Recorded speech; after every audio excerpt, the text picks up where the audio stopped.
Si je résume vos offres en mode quelqu'un qui ne connaît pas, fondateur d'agence, etc., vous m'installez un système pour 7 000 € et vous me faites des devis sur mesure sur des automatisations. Et qu'est-ce qui fait que vous facturez 6 008 à une boîte et 10 000 à une autre? Enfin, vous avez des exemples concrets de ça? Au début, on a commencé par le TGM et c'est avec le TGM qu'on est arrivé à ce prix-là, ce package de 7 000 €. Parce que déjà, les personnes, elles sont éduquées, elles savent qu'elles ont besoin d'un système, donc il n'y a pas toute cette partie, ok, travailler avec nous, faut faire comme ci, faut faire comme ça. Et elles sont en croissance, donc souvent, en fait, elles veulent recruter, mais elles savent pas comment. Donc c'est à vous, avec les questions, enfin toi avec tes questions d'orienter, tu leur mets de la douleur, et c'est comme ça que vous allez créer votre FOMO que vous n'avez pas aujourd'hui. Votre mission principale, c'est pas de créer du contenu, c'est de gérer votre boîte. Le contenu, c'est aussi ce qui va vous permettre de différencier d'une agence à une autre. Moi, vous me passez dans votre agence, et je le dis sans aucun problème, demain, je fais x10 sur votre chiffre d'affaires.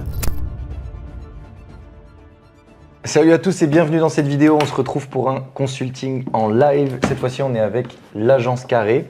On va vous présenter tout ça. L'objectif, c'est de passer quelques temps ensemble et d'avoir des éléments concrets à la fin pour qu'elle puisse les mettre en place. Je suis avec Steve et Lucas qui s'occupent du contenu et Steve de la partie délivrée de toutes nos agences. Donc là, l'objectif, c'est qu'on vous passe au crible et qu'on vous donne des éléments à mettre en place rapidement et que vous puissiez faire des choses avec ces éléments-là. On a pas mal regardé ce que vous faites. Donc pareil pour tous ceux qui regardent la vidéo, on a déjà eu un questionnaire comme d'habitude avec les éléments concrets dedans. Donc on va passer certains éléments qui pour nous sont logiques vu qu'on les a. Et puis voilà, comme d'habitude, les agences, comme je vous l'ai dit juste avant, on va les analyser nous dans le charbon sur 3 piliers principaux qui sont l'aspect pilotage, l'aspect delivery, l'aspect acquisition. Dans votre cas, comme je vous le disais, on va passer beaucoup moins de temps sur l'aspect pilotage que sur les deux autres aspects parce que vous avez moins de problèmes sur cette partie-là. Donc aujourd'hui, Steve va un peu moins parler que sur les autres consulting. Lucas un peu plus du coup.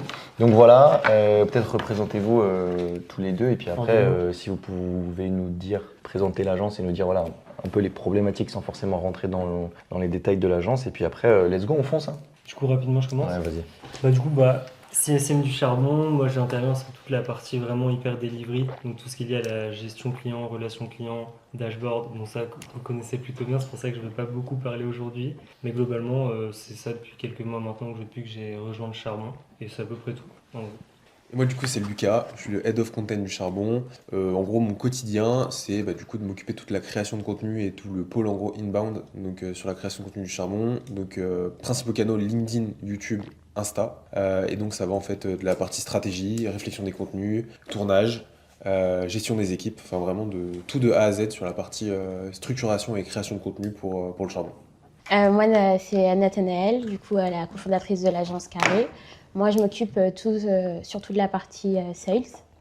Et on va dire que mes principaux axes d'amélioration, ça va être la prospection. Je pense qu'il y a un gros trou dans mon acquisition, les clients convertissent mal et il y a une latence entre le R2 et la signature. Moi, c'est Damarès, je suis la CTO, si on peut dire comme ça, de l'agence Carré. Je m'occupe de toute la partie delivery et technique. Mes problématiques aujourd'hui, c'est surtout la création de contenu. J'ai marre de LinkedIn et il faut que je commence à créer pour YouTube avec plus de fréquence, avec plus de consistance, parce que je pense que c'est là où j'ai plus à ajouter. Ouais, c'est ce qu'on se disait tout à l'heure. Ok. Est-ce que vous pouvez nous en dire un peu plus sur la taille de la boîte, comment vous bossez, si vous bossez avec d'autres personnes, quels sont les types de clients, présentation, qu'est-ce que vous faites aussi en termes d'offres? Ça, c'est plus pour les personnes qui nous regardent, nous on le sait, mais voilà, de manière succincte, mais juste qu'on repositionne, quoi. Alors nous, on accompagne principalement les agences dans la création d'un système structuré, automatisé. Donc ça passe par l'utilisation d'outils no-code où on va essayer de faire en sorte que leur opérationnel se passe plus facilement. Il y a aussi un aspect management et conseil. Donc ça, c'est pour la première offre. Ouais. Après, on fait aussi des dashboards personnalisés où là, on va vraiment analyser la data.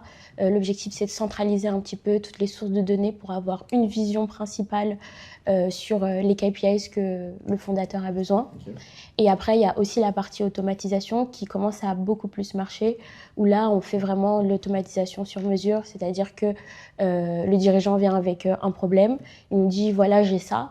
Des fois, il n'a pas forcément conscience de quelle automatisation il veut mettre en place. Et nous, on vient lui proposer une automatisation qui répond à ses besoins. Donc on n'a pas forcément... Enfin, on fait beaucoup d'automatisation, onboarding, offboarding, mais en fait, ça représente peu de ce qu'on fait vraiment dans la partie automatisation.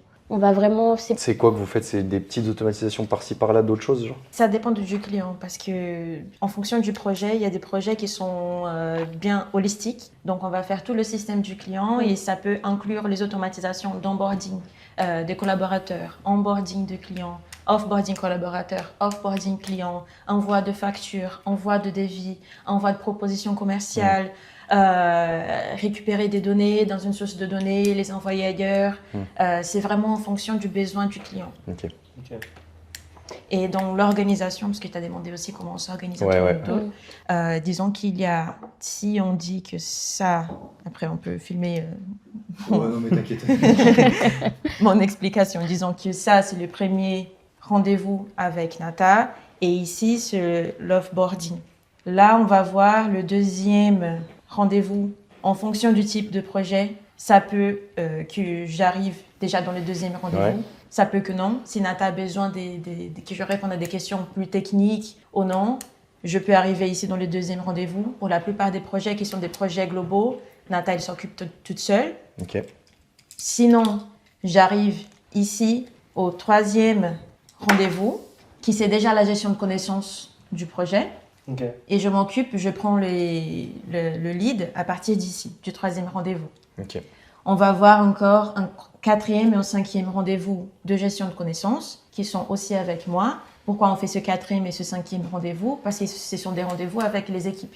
Normalement, le premier rendez-vous de gestion de connaissances, c'est quelque chose de plus général, où on va découvrir un peu l'activité des fondateurs, leur habitude, leurs habitudes, leurs difficultés. Oui, la partie sales et tout. Et dans le troisième et quatrième, enfin, deuxième et troisième, là, on a déjà commencé le projet.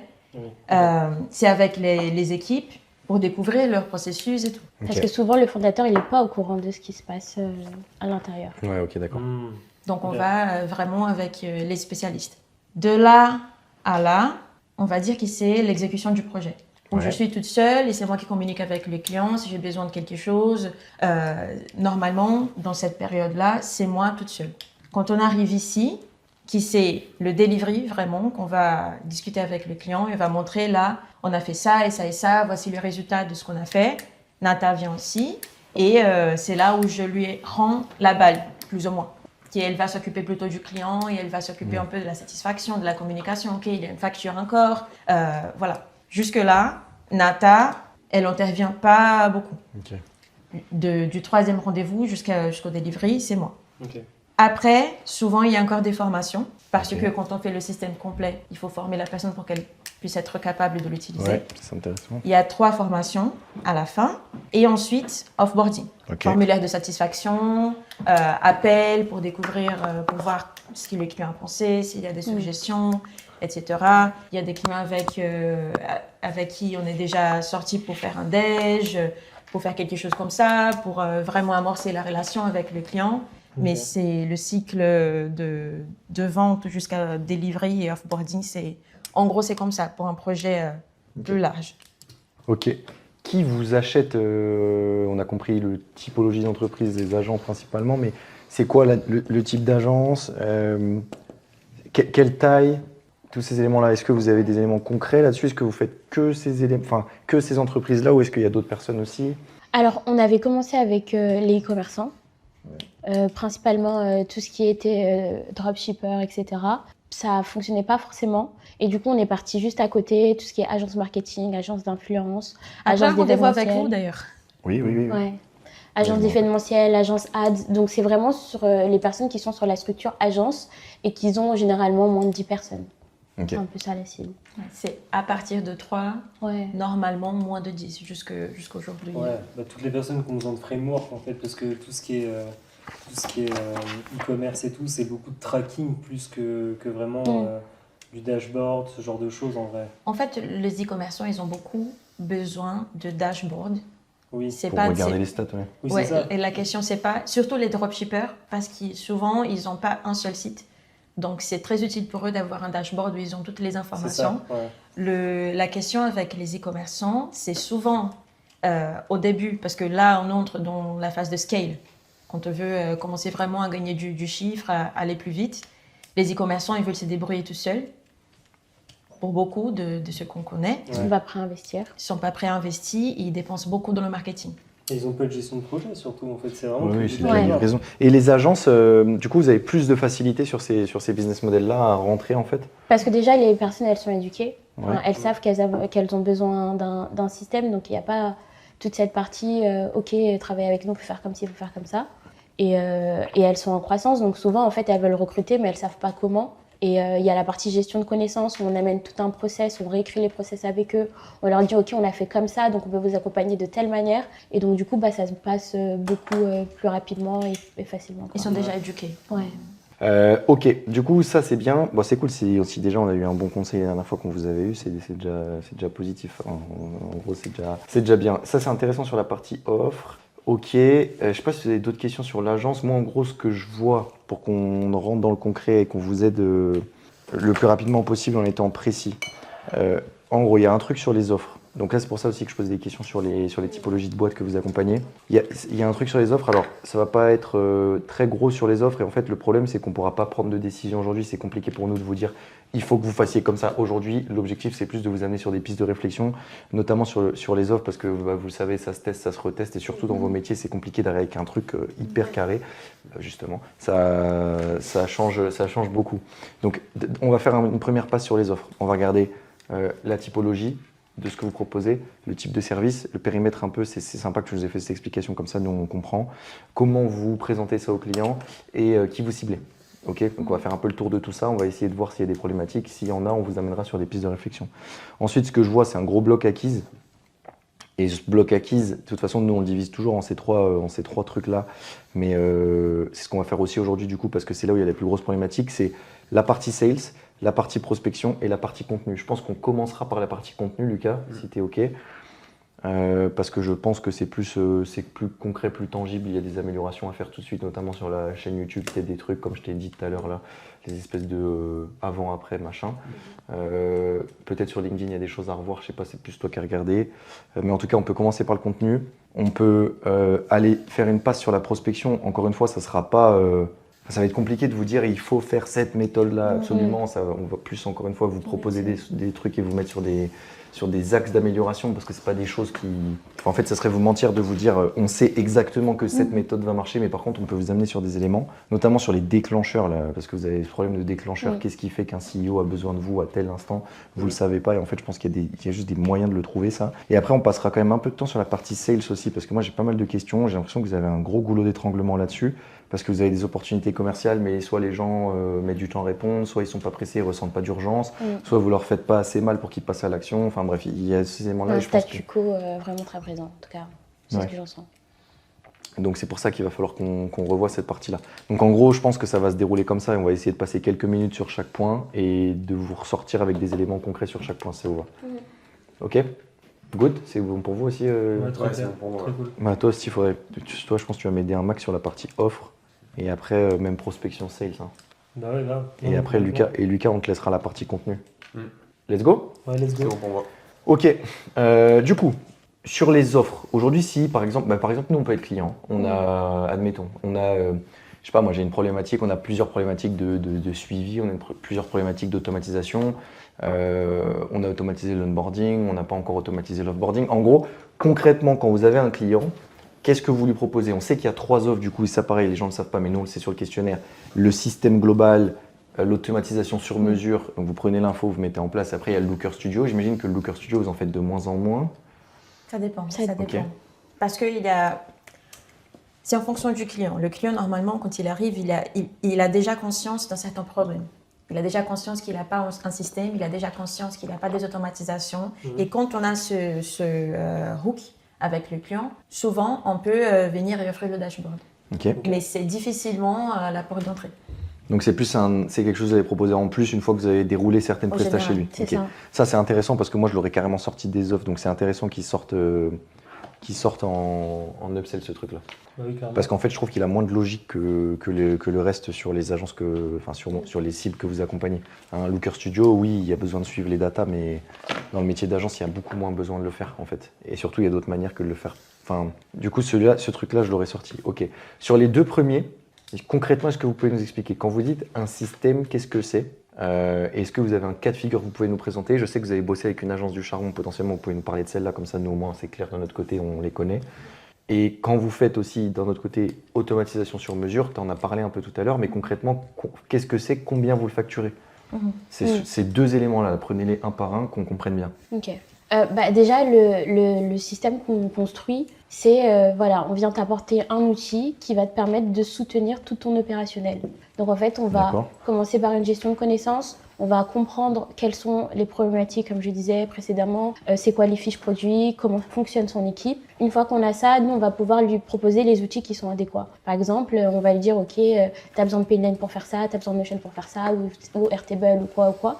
On audite un petit peu les outils qu'il y a et on recentre un petit peu sur, OK, quel outil on peut virer et quel outil tu peux garder. Après qu'on a fait ça, avec Damares, on monte une maquette et là, on explique, voilà, le client il va rentrer par, il y a tout le process acquisition, ça passe par là, le client il va rentrer par là. Après, il va y avoir la gestion de projet, elle va se passer par là. Et puis après, il y a l'offboarding qui va se passer par là. Demain, pour gérer tes employés, tu vas avoir, là, tu pourras calculer la rentabilité de ton projet, la rentabilité de cette personne, la rentabilité de cette équipe, etc., etc. Donc, c'est vraiment, on nous présente une carte, si je peux dire ça comme ça, un map avec les informations qu'on a eues dans la gestion de connaissances et maintenant ce qu'on peut lui proposer. Et Ok. après ça, il y a toute la partie formation où maintenant qu'on a délivré l'espace de travail, on vient former les équipes pour qu'elles soient vraiment opérationnelles parce qu'on s'est rendu compte aussi que des fois tu as un outil mais tu l'utilises pas comme tu devrais l'utiliser. Donc c'est un peu la même chose qu'on fait, on te présente un outil et pour s'assurer que tu l'utilises de la bonne manière, et il y a les formations. C'est ça les 3 rendez-vous là? C'est ça, les derniers Et ça rendez-vous. nécessite vraiment 3 rendez-vous? Ouais. Souvent, oui, même plus. Même plus. Ok, moi j'ai une question. Est-ce que vous changez les systèmes des agences ou est-ce que vous prenez les outils qu'il y a en place et vous vous démerdez avec? C'est en fonction de l'agence. Il y a des Ouais. agences qui veulent qu'on propose quelque chose de complètement nouveau parce qu'ils n'ont rien. Il y en a vraiment qui n'ont rien. Ils ont beaucoup de choses dispersées dans Google Sheets, dans Google Docs, etc. Ils n'ont vraiment aucune structure. Tout est partout. Donc, on a besoin de créer quelque chose de zéro. Sinon, s'il y a déjà quelque chose en place, on va utiliser ce qui est en place pour proposer quelque chose d'optimisé. Mais si on se rend compte que c'est pas les meilleurs trucs, on leur demande est-ce que vous êtes prêts à changer quoi. Moi, je leur laisserai même pas le Ouais, choix. mais ça, on va en parler après. Ok, sur les automatiques. Enfin, déjà, ça, vous le pricez comment? Ça, C'est- Au TJM, c'est comment c'est? non, ça c'est on le price à 6 800 € hors taxe. Au D'accord. début, on a Quoi commencé qu'il par arrive, c'est- TGM. Ouais, c'est le prix minimum. Après, ça va dépendre en fonction de la complexité et le nombre de personnes qu'il y a dans l'équipe. Et qu'est-ce qui dépend? Qu'est-ce qui fait que, par exemple, tu nous factures 6008 plutôt qu'un autre, tu vas le facturer 10 000? La complexité, le nombre de personnes dans l'équipe. Comment ça, quel impact ça a sur le service? Le nombre de personnes dans l'équipe, par exemple, ça va changer le nombre d'espaces personnels. Parce qu'on fait des espaces personnels dans l'espace de travail. Et si on doit adapter, par exemple, un espace personnel pour l'équipe commerciale, qui n'aura pas besoin des mêmes choses pour l'espace prod. Donc ça va complexifier encore plus Ok. l'espace. Et en même temps aussi, s'il y a une équipe commerciale, une équipe de prod, une équipe de marketing, une équipe de SAV, plus d'équipes, plus de gens, ça va demander d'espaces plus spécifiques par équipe. Ok, et la complexité? La complexité en fonction des automatisations, en fonction de ce qui est demandé dans l'espace de travail. Parce que quand on fait un espace Notion, il ne faut pas penser les bases de données isolément. Oui, il faut que tu communiques, ouais. Il faut communiquer tout. Donc, le plus il y a des gens, le plus les processus de l'agence sont complexes, le plus le système sera complexe. Et encore plus complexe pour que ça ait l'air simple pour l'utilisateur. Et qu'est-ce qui fait que vous facturez 6008 à une boîte et 10 000 à une autre? Enfin, vous avez des exemples concrets de ça? Au début, on a commencé par le TGM. Et c'est avec le TGM qu'on est arrivé à ce prix-là, ce package de 7 000 €, si on arrondit. Ouais. Et comment est-ce que vous quantifiez une problématique? Qu'est-ce qui fait qu'une problématique elle coûte 500 € d'une autre qui coûte 1500? C'est plutôt ma perception de la complexité. Ouais, ok. C'est bien ce que ouais. je pensais. Ok.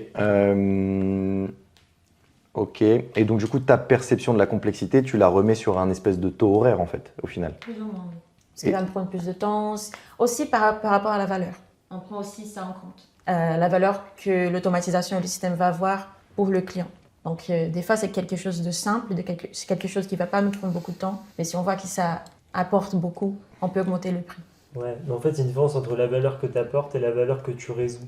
Oui, Tu quantifies beaucoup plus facilement avec ce que tu résous en problématique et en douleur. oui. Et c'est peut-être ça votre sujet en fait. Ok, alors. Et sur la partie automatisation sur mesure, là, vous facturez comment? Il n'y a pas de prix fixe. C'est en fonction vraiment de la complexité et de la valeur. Donc sur mesure pure. Oui, oui, oui. Ok. Bah après, en moyenne, on fait jamais rien en dessous de 3 000 euros. On est arrivé presque à 4 avec le devis d'hier. Ouais. Mais voilà, c'est autour de ça. Et donc là, sur mesure complet, vous prenez justement ce cycle de rendez-vous, tu prends les infos et tu proposes un truc sur mesure. C'est ça. Ok, vous n'avez pas de prix d'entrée comme vous l'avez sur le système, sur la partie automatisation. Non. Parce qu'il faut comprendre que nous, en général, quand tu vas discuter avec quelqu'un qui propose des automatisations, c'est comment? Cette personne, elle a déjà un système, elle a déjà une automatisation qu'elle a créée avec les outils X, Y, Z. Mhm. Nous, on s'adapte à ce que tu utilises. Donc c'est pour ça qu'on ne va pas proposer quelque chose de vraiment fixe, parce qu'on va toujours s'adapter à ce que le client a besoin. Ouais, mais s'il fait appel à vous, est-ce que c'est pas pour justement que vous veniez casser ce qui existe déjà tu vois? Ça dépend. Il y a des clients qui non. Par exemple, il y a Nori du charbon, qui est notre proposition, ça a été justement ça, de s'adapter à ce qu'elle utilisait, Ouais, qu'elle ne elle voulait pas changer. Après, elles sont dures. Ouais. Petite Oui, oui. dédicace en vidéo, mais on connaît. Mais du coup, voilà, l'avantage de notre offre, c'est ça, c'est qu'on s'adapte. Ok, ouais, c'est un avantage, mais je Et pense la que... communauté. Ouais, en fait, je pense qu'il faut le lisser un petit peu. En gros, moi, je trouve que parce que tu vois, en fait, c'est toi ce qui te pose problème à la fin, et même toi aussi, du coup, sur la partie contenu, mais encore plus toi sur la partie prospection commerciale pure. Mm. C'est deux choses, et j'en parlais quand tu n'étais pas encore arrivé, mais c'est que vous avez un cycle de vente qui est un peu trop long, du coup, vous perdez un peu l'accroche du client, Ouais. enfin du prospect, et vous avez une différenciation qui n'existe pas en fait, enfin qui n'est pas extraordinaire en fait. Si je le dis de manière très froide dans la tête de quelqu'un. Et ça c'est au niveau des offres. En fait, on se dit, si je résume vos offres en mode quelqu'un qui ne connaît pas, fondateur d'agence, etc. Vous m'installez un système pour 7 000 euros et vous me faites des devis sur mesure sur des automatisations, on va dire aux alentours des 3 000 euros ou plus, dépendamment de ce que j'ai besoin. Mais au final, si je vais voir une autre agence d'automatisation, moi qui connais rien, il va me dire un truc similaire. Je ne sais pas faire la différence entre vous et elle. Je ne sais pas si vous voyez ce que je veux dire. Je sais pas. Bah, c'est quoi du coup? Parce que du coup, on ne l'a pas en tête ça. Bah, je sais pas. Après, moi, je sais que les personnes qui ont signé avec moi, souvent, ils me disaient par rapport aux concurrents, c'est que c'était hyper clair. C'était bien expliqué. On avait vraiment compris le problème. Donc, je dirais plus, c'est la manière dont on l'exprime et la manière dont le devis est exprimé. Le fait que ça soit clair, qu'on lui dit, voilà, ça c'est la phase 1, on va commencer avec cette phase. Nous, on ne va pas installer une automatisation comme ça. C'est-à-dire qu'il y a toujours la gestion de connaissances. On va se dire, OK, on fait un kick-off ensemble, on comprend. Donc là, on va l'expliquer dans le devis. Partie 2, on va dire, OK, nous, on a pensé à ça. C'est comme ça qu'on va réaliser, mais on va voir dedans. Et après, il y a la partie maintenance. Tout le monde fait des abonnements. Nous, c'est un prix one-shot. Et par exemple, il y a 6 semaines de tests et d'aller-retour. Mais à la fin, on t'assure que ton automatisation, elle fonctionne. Souvent, les autres personnes, c'est OK, tu travailles encore avec des abonnements derrière, etc. Ouais. Et ça, c'est parce que ça a marché sur des gens qui attendaient du sur-mesure. Et je sais pas si c'est vraiment représentatif. En fait, c'est ce qui fait que vous scalez pas.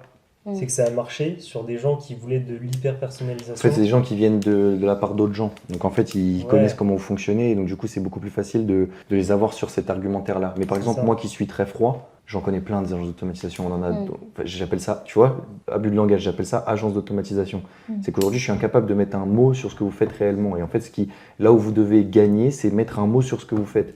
Par exemple, avec Nori que vous connaissez, on a mis un mot sur ce qu'elles font. Elles font des refontes premium de sites grâce à Webflow. Elles te font passer de ton ambition actuelle en tant qu'entreprise à l'ambition réelle grâce à un nouveau site. Et en fait, on met des mots sur ce qu'elles représentent. Pourtant, c'est une agence Webflow parmi d'autres agences Webflow. Et en fait, vous êtes meilleur que les autres et vous en êtes convaincu sur la manière dont vous faites l'approche.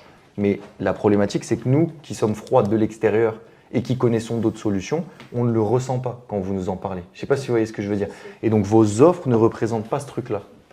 Et on ne les comprend pas bien. Moi, j'aime bien l'idée que vous ayez fait... Moi, j'aime beaucoup ce truc-là. Je n'étais pas au courant que c'était ça. Enfin, il me semble que Anaïs m'en avait parlé, qu'il y avait un prix fixe. C'était Johanna qui m'en avait parlé, qu'il y avait un prix fixe, mais je ne savais pas que c'était... Enfin, elle m'avait parlé de ce prix-là, mais je ne savais pas que c'était un prix fixe. En gros. Moi, j'aime beaucoup cette idée, qu'il y ait un prix fixe sur votre offre de base.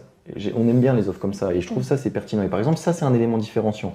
C'est aujourd'hui, on vous installe votre système de gestion au sein de votre agence avec tant d'automatisation. Pour 6008, c'est fixe. Derrière, pourquoi pas, moi c'est ce que je dis à tout le monde, c'est le schéma que j'ai fait ce matin, je vais vous le refaire. Encore une fois, on ne va rien définir aujourd'hui, mais c'est juste pour que vous ayez un ordre d'idée. Vous avez votre gros, c'est ce que j'appelle les offres Lego, c'est ce que je fais à chaque fois sur vos types de métiers. Et c'est ce que Nori, par exemple, fait. Vous avez votre offre principale, votre cœur d'offre, c'est la core offer, c'est votre gros Lego. C'est ça, 6008. Sauf que ça, il faut le cadrer. Je pense que vous l'avez déjà un peu cadré. Il faut que tu aies un maximum d'automatisation, il faut que tu aies des outils que tu utilises dans 90% des cas, il faut que tu aies des choses que tu mets en place dans 90% des cas, parce que c'est des choses qui vont revenir. Une agence a besoin de quoi? De Penny Lane, elle a besoin de Slack, elle a besoin de Notion, elle a besoin de quoi d'autre? Des outils d'enregistrement, de call de sales, elle a besoin d'un dashboard de Trésor, elle a besoin d'un drive, enfin voilà, si c'est une agence vidéo, elle a besoin d'un frame. Dans 90% des cas, vous allez retrouver les mêmes sujet. Donc en fait, toi, il faut que tu te définisses une offre que vous avez déjà définie et qui est très cool, mais que tu sois très clair sur tes livrables. Ce qui fait que tu sais quand tu dois passer au-dessus de 6008. Tu vois ce que je veux dire? Et autre chose, pour que ça soit encore plus clair et pour que toi, Nathanaël, tu puisses directement dans les rendez-vous expliquer ce mode de fonctionnement et que ça fasse vraiment la différence, c'est que vous ayez une espèce de galaxie d'upsell qui sont des plus petits Lego, en fait. Mais ça, on n'a pas. Et ben ouais, mais du coup, c'est pas clair parce que ce qui se pose problème, toi, c'est par exemple, tu m'as moi en call. Mais moi, je te cuisine direct en fait parce que je connais le métier et c'est des gens comme moi que tu vas avoir de plus en plus et c'est des gens comme moi que vous allez avoir de plus en plus qui connaissent les solutions mais qui sont pas du tout des experts. Moi, tu me demandes d'automatiser un truc, je comprends rien. Par contre, je connais parce que je côtoie des gens, je connais les prix, je maîtrise le sujet. Et vous allez en avoir de plus en plus, surtout que vos ICP. Après, vous allez vouloir adresser des plus grosses agences, c'est normal.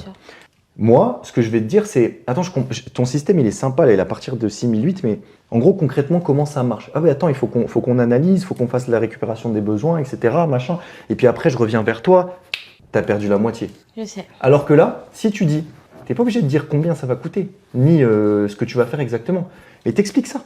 Tu dis, écoute, nous, c'est simple. On a cette offre à 6008, c'est la base. On couvre ça. C'est clair, limpide. Elle dit ok, mais du coup moi j'ai besoin d'un peu plus. Comment ça se passe si j'ai besoin d'un peu plus? Bah écoute, c'est simple, comme au restaurant on a une carte, tu peux choisir tes desserts, tu peux choisir tes entrées. Bah nous c'est pareil, chaque petit Lego a un prix.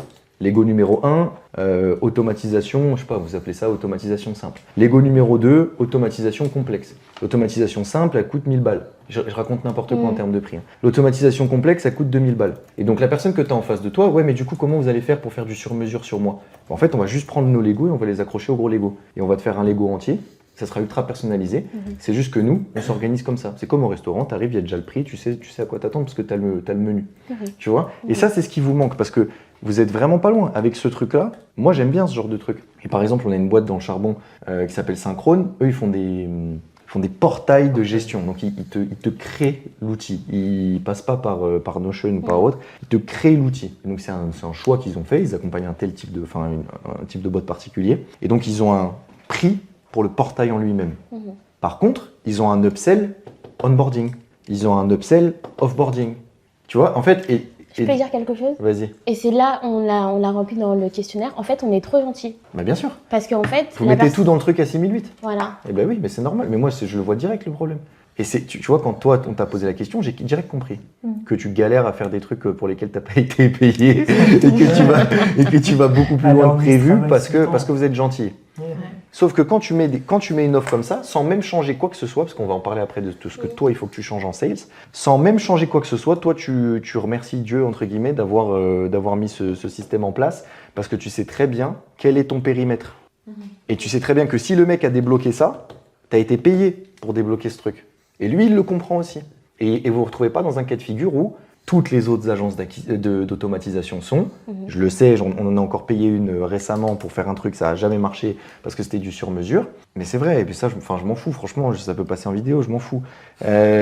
Ça a été facturé sur mesure, on ne comprend pas vraiment ce qui se passe, on ne comprend pas la différence. Et aujourd'hui, je suis incapable de dire pourquoi est-ce qu'on a choisi ça. Enfin, je ne sais pas si vous voyez ce que je veux dire.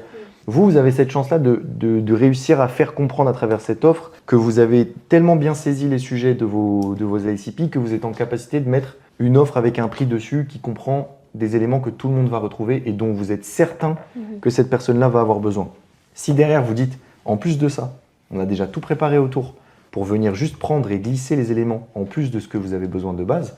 C'est trop bien. Ça ralentit le cycle de vente, ça professionnalise le discours et ça te sort des galères opérationnelles et du dépassement de fonction entre guillemets pour lequel tu n'as pas été payé. Ça règle quand même pas mal de problèmes. Ça, c'est sur la partie pricing. Donc ça, c'est ce que j'appelle l'offre Lego. On pourra en reparler, mais c'est comme ça qu'il faut que vous l'imaginiez. Ça change rien pour le client, il a l'impression d'être dans un truc ultra personnalisé, je sais que c'est important pour vous. Par contre, pour vous, ça change beaucoup de choses parce que vous travaillez dans un périmètre que vous contrôlez. Et surtout, ça vous fait passer pour des professionnels et ça vous différencie encore plus qu'avec les éléments que tu as cités tout à l'heure, qui sont vrais, mais qui pour moi ne sont pas suffisants. Sur la partie automatisation sur mesure, juste pour parler des offres, pour moi, il y a une problématique là-dessus, c'est que c'est intangible à mort. Et je ne comprends pas, en fait, par exemple, moi, alors que nous, on connaît, j'arrive pas à mettre du tangible sur cet élément-là. Pour moi, il y a un problème sur cette offre sur mesure. Ce matin, on était avec une agence, avec Maxime, là, il nous parlait de système de crédit. Ça, c'est un truc, limite, ça pourrait marcher là-dedans. Mais en gros, c'est intangible. Vous prenez le cas de figure d'une boîte, elle arrive, elle vous demande du sur-mesure. On ne sait pas combien ça va coûter, on ne sait pas combien de temps ça va prendre, c'est inscalable. Si demain vous devez sortir de ça, comment vous vous démerdez pour scaler ça? Qui fait quoi? Combien vous le payez? En fait, ça va dépendre de projet en projet, c'est une galère. Ça va jamais vous... Des automatisations, c'est possible à vendre productisé. Eh oui, mais c'est possible à vendre. Mais du coup, il faut peut-être y réfléchir sans forcément trop le productiser. Moi, j'aime pas tout ce qui est productisé à 100%, mais il faut peut-être mettre pareil, encore une fois, du cadre et du périmètre dans ces demandes-là. Je vous ai demandé par exemple un prix plancher. À partir de combien vous acceptez de faire des automatisations pour une boîte? Comment vous le facturez? Là, ce que je vous disais, le système de crédit, c'est une idée. Ça ne veut pas dire qu'on a raison, mais c'est plus une idée. Il nous expliquait qu'en fait, il y avait une boîte qui faisait un système de crédit. En plus, ça permet de faire du MRR. Vous signez une boîte, vous la faites payer, je sais pas moi, 1 000 € par mois. Elle a 100 crédits. Et en fait, une automatisation simple, ça coûte 20 crédits, j'en sais rien. Une automatisation complexe, ça coûte 50 crédits. Je raconte n'importe quoi, mais du coup, c'est clair. Je ne sais pas si vous voyez ce que je veux dire. En fait, ça devient tangible tout de suite. Peut-être que vous, moi, sur cette partie sur mesure, et je ne suis pas sûr qu'on ait la réponse aujourd'hui, mais elle me pose problème. Parce qu'encore une fois, vous n'êtes pas différenciante. On est sur des cycles de vente qui sont compliqués parce qu'il faut passer par tout ça, il faut prendre les besoins, etc. Et vous avez du mal à présenter les trucs. Vous pouvez perdre les clients. Et pour moi, le truc principal, c'est que c'est pas limpide, quoi. On ne sait pas, ça part d'un client à l'autre et c'est pas scalable. C'est pas assez contrôlé, c'est pas assez périmétré. Je sais pas ce que tu en penses, mais... Si, c'est exactement ça. Mais limite, en fait, ça se fond avec la première. En fait, mieux vaut faire limite une mono-offer avec plus d'upsell que deux offres qui se cannibalisent. Parce que qu'est-ce qui fait que, par exemple, une boîte, vous allez lui proposer le système complet et l'autre, vous allez lui proposer du sur-mesure? C'est quoi la différence entre les deux boîtes? C'est la demande du client plutôt. Il y a des clients qui ne veulent pas changer ce qu'ils utilisent déjà. Ils n'ont pas envie de changer de Google Sheets ou sinon de Coda à autre. Ils ne veulent pas qu'on touche à ce qu'il a déjà. Ils veulent juste des automatisations pour optimiser ce qu'il a. Mais est-ce que vous savez dire pourquoi il ne veut pas qu'on y touche? Parce qu'il ne veut pas prendre du temps pour... En fait, il y a aussi la problématique de « Ok, on doit reformer les équipes sur ça, ça va prendre du temps, ça va nous ralentir. » Mieux réformer sur l'outil que je veux utiliser, mieux réhabituer à quelque chose. Parce que même si j'utilise le même outil que la personne utilise déjà, c'est comme si je venais chez toi et je rangeais chaque chose dans des endroits différents. Bah oui. Tu vas prendre du temps pour te réhabituer. Et il y a des gens qui ne veulent pas... Donc autant partir du principe qu'en fait vous avez quelque chose qui est hyper facile à comprendre, qui est hyper facile à prendre en main et de tout recommencer.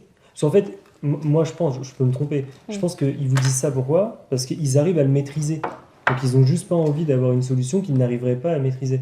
Mais vous, c'est à vous de les rassurer en expliquant qu'avec les espèces de petites formations que vous avez, ce sera hyper facile à prendre en main. Et ça pour moi c'est plus une objection que réellement je veux garder ce que j'ai fait. C'est juste qu'ils ont peur de perdre la main et de se dire je sais plus faire, tu vois. Ouais, surtout, j'ai une question. Enfin, c'est plus ça pour moi. Quand vous faites votre offre principale, là, dedans, il y a, en fait, parce que l'outil principal d'une agence, c'est son outil de gestion de projet. C'est ça. C'est ClickUp, Notion, Productive, enfin, il n'y en a pas 4000, il y en a 5-6. C'est quoi la différence, techniquement, de garder Notion, garder ClickUp, garder Trello, garder trucs? Ça change quelque chose pour vous, concrètement, dans l'offre principale? Non. Si la personne veut rester dans Airtable, au Monday, au ClickUp... Oui, du coup, vous facturez toujours 6008. Et du coup, pourquoi? Donc le deuxième, ça sert à rien. Ben oui. Pourquoi il y a du sur-mesure en deuxième offre? Puisque de toute façon, même dans la première offre, il y a du sur-mesure. En fait, c'est parce qu'on était juste parti sur ça au début et on n'a jamais cassé ce truc de sur-mesure, quoi. En fait, pour nous, le sur-mesure, c'était notre différence. Mais ouais, mais elle n'est pas là, votre différence.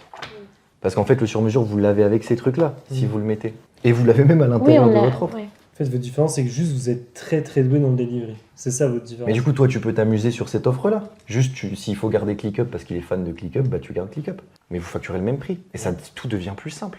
Je sais pas si vous voyez ce que je veux dire. Et par contre, vous facturez des upsells. S'il y a des trucs qui sortent de l'ordinaire, qui sont compliqués pour toi, tu factures un bloc de Lego en plus. Mhm. Mais au final, si l'agence veut garder Notion, c'est déjà compris dans le truc à 6008 en fait. Mais du coup, tu veux, par exemple, j'ai un client avec qui on fait des automatisations, ça fait quelques temps. Il revient à chaque fois pour des nouvelles automatisations. Oui, mais Lui, il utilise Coda. Et il n'a pas voulu, il ne veut pas de Notion, il ne veut pas qu'on touche à son Coda. D'accord? Donc, ce que tu proposes, c'est de lui dire, OK, d'abord, on va toucher à ton système, et après, on va toucher aux automatisations. Bah, ça dépend en fait sur ce client-là. Je ne sais pas s'il a besoin de tout revoir. Je ne sais pas si vous avez besoin de lui proposer un système entier. Mais par contre, ça c'est autre chose. C'est ce que je m'étais noté là. Mercredi. En gros, pour moi, il faut faire sauter cette partie sur mesure et garder ça. Vous avez une offre, mono-offre. C'est juste qu'elle est ultra personnalisée, cette offre, puisque vous la transformez en offre Lego. Ok. Ok.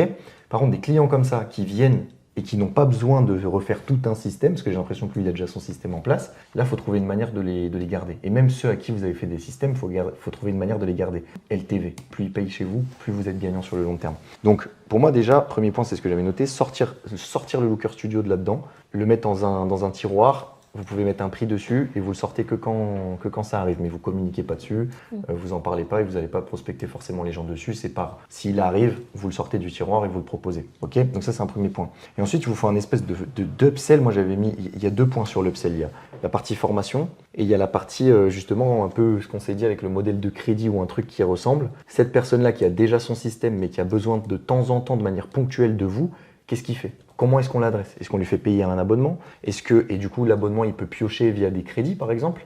Est-ce qu'on lui fait payer un prix par action? Donc, je sais pas, moi, il veut une automatisation simple, c'est tant d'euros. Il veut une automatisation complexe, c'est tant d'euros. Et en fait, on fixe un prix par action et c'est comme un carnet de commandes. Il prend commande tous les mois ou tous les 2 mois quand il a besoin d'une automatisation. C'est ça. On n'aura pas la réponse maintenant. Mais ce que je veux dire, c'est qu'il faut me sortir ce truc-là sur mesure, le mettre là-dedans et me trouver une manière d'upsell sur le long terme qui est simple, comme bonjour. En fait, il faut vendre comme on vend des sites. En fait, ça c'est votre refonte. Il y a de l'existant, on sait s'adapter à l'existant. Par contre, si t'as rien et qu'on est from scratch, 6008. Aussi simple que ça, genre. Et il faut trouver une deuxième offre LTV, quoi. Ouais. Nous, ce qu'on a pensé pour cette partie LTV, c'est 2 choses différentes. La première, c'est l'abonnement. Après un projet de système complet, c'était à 110 € et ça te donne droit à 1 heure par mois d'accompagnement, que ça soit de formation ou de la manutention ou des modifications dans ton espace de travail parce que ça évolue dans le temps. Donc, on a pensé à proposer ça. Il y a des clients qu'on va terminer les projets maintenant et qui vont probablement prendre cette offre. On en a déjà discuté. Et aussi une autre offre pour la partie automatisation qui c'est pendant 6 mois, tu nous payes 600 € tous les mois et tu as droit à une quantité d'heures par mois. Ça, c'est très bien. Et au-delà des quantités d'heures, sortez des quantités d'heures. Ouais, parce qu'en fait, Mettez des livrables en face. c'est intangible. Ouais. Parce que en fait, vous arrives dans le call pendant 1 heure, il va te dire quoi? Sortez du fonctionnement par heure. Mettez des livrables en face de ce que les gens vont payer. Et Donc, vous mettez des menus. Voilà. Genre des menus. C'est parce que, par exemple, là, je parle du client qui est le même, qui a Coda et qui ne veut pas sortir de Coda, ne veut pas que je touche à son système. Lui, tous les mois, il m'appelle, me dit, j'ai une idée d'automatisation, je veux faire ça.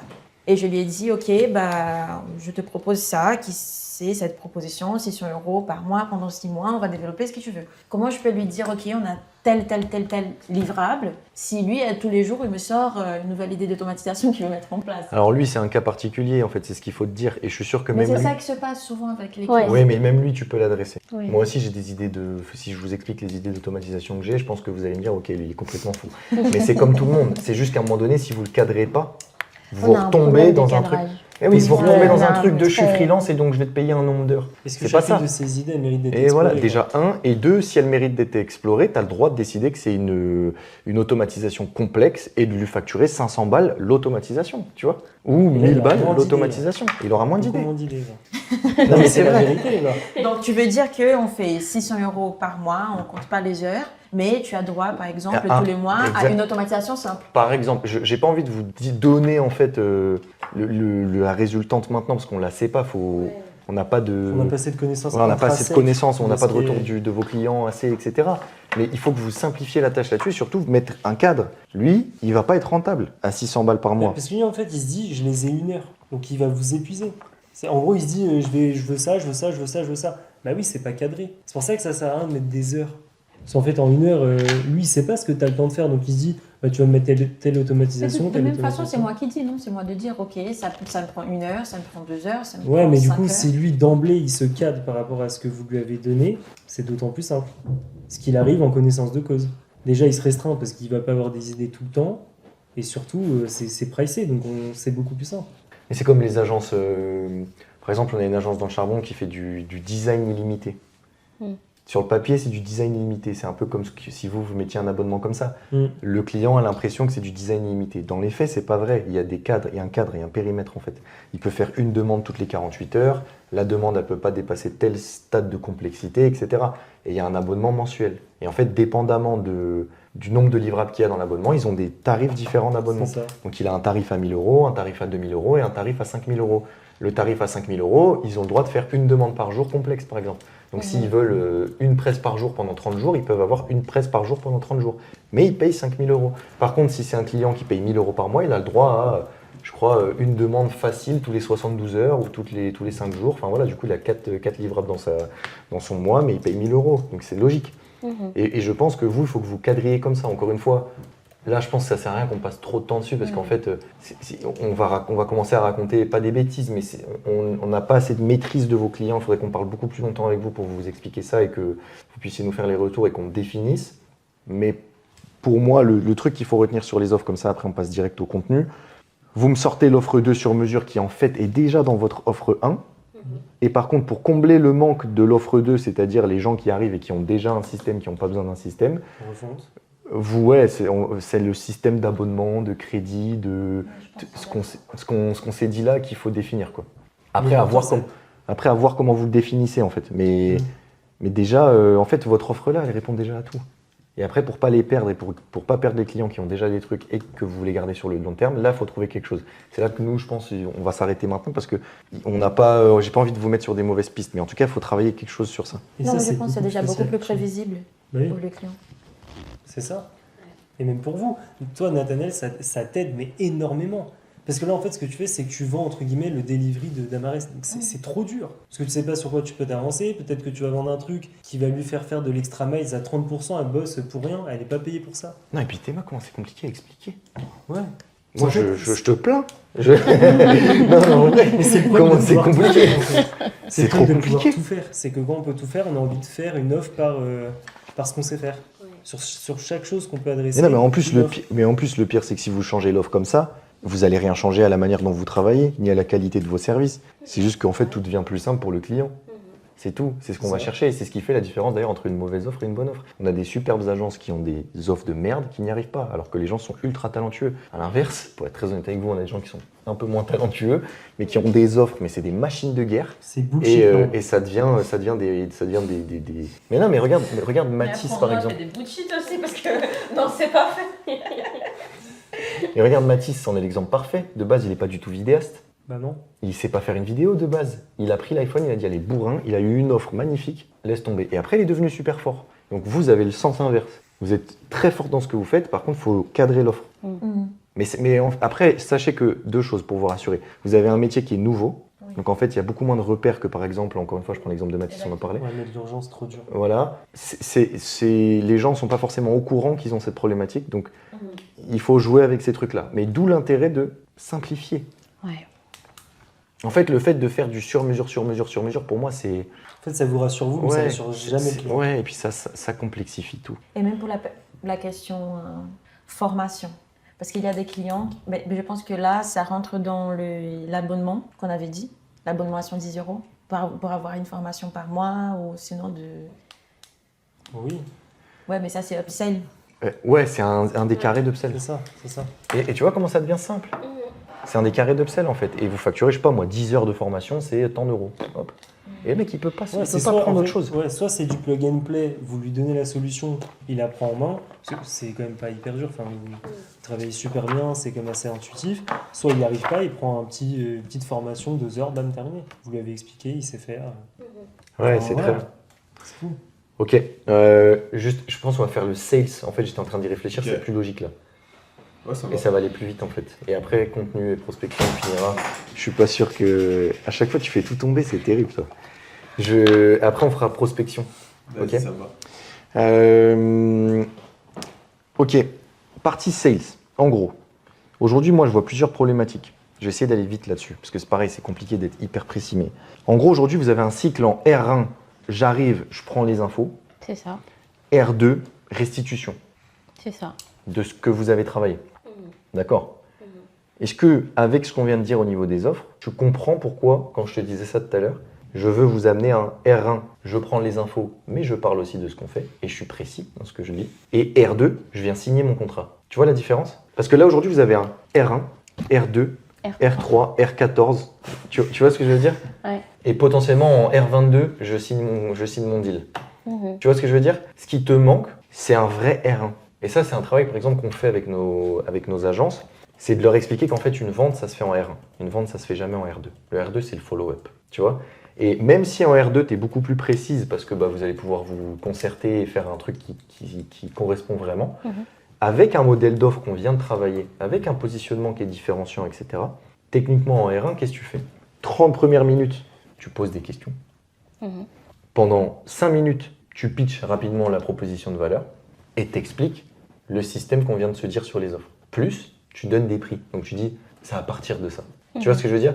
Mais en fait, la différence est énorme. C'est que tu écoutes pendant 30 minutes, tu pitches pendant 5 minutes pour expliquer comment vous fonctionnez, sauf que tu es en capacité de pitcher avec les éléments qu'on t'a dit. Donc moi, je suis une agence. J'arrive, pendant 30 minutes, tu me poses des questions. J'utilise Slack, j'utilise ClickUp, j'utilise machin, un truc, je fais des automatisations onboarding, offboarding, plus mon outil de gestion, il me fait chier, mais voilà. Ok. Du coup, nous, on fonctionne comme ça. Lego, bon, tu en parles pas comme ça, mais tu lui présentes le mode de fonctionnement.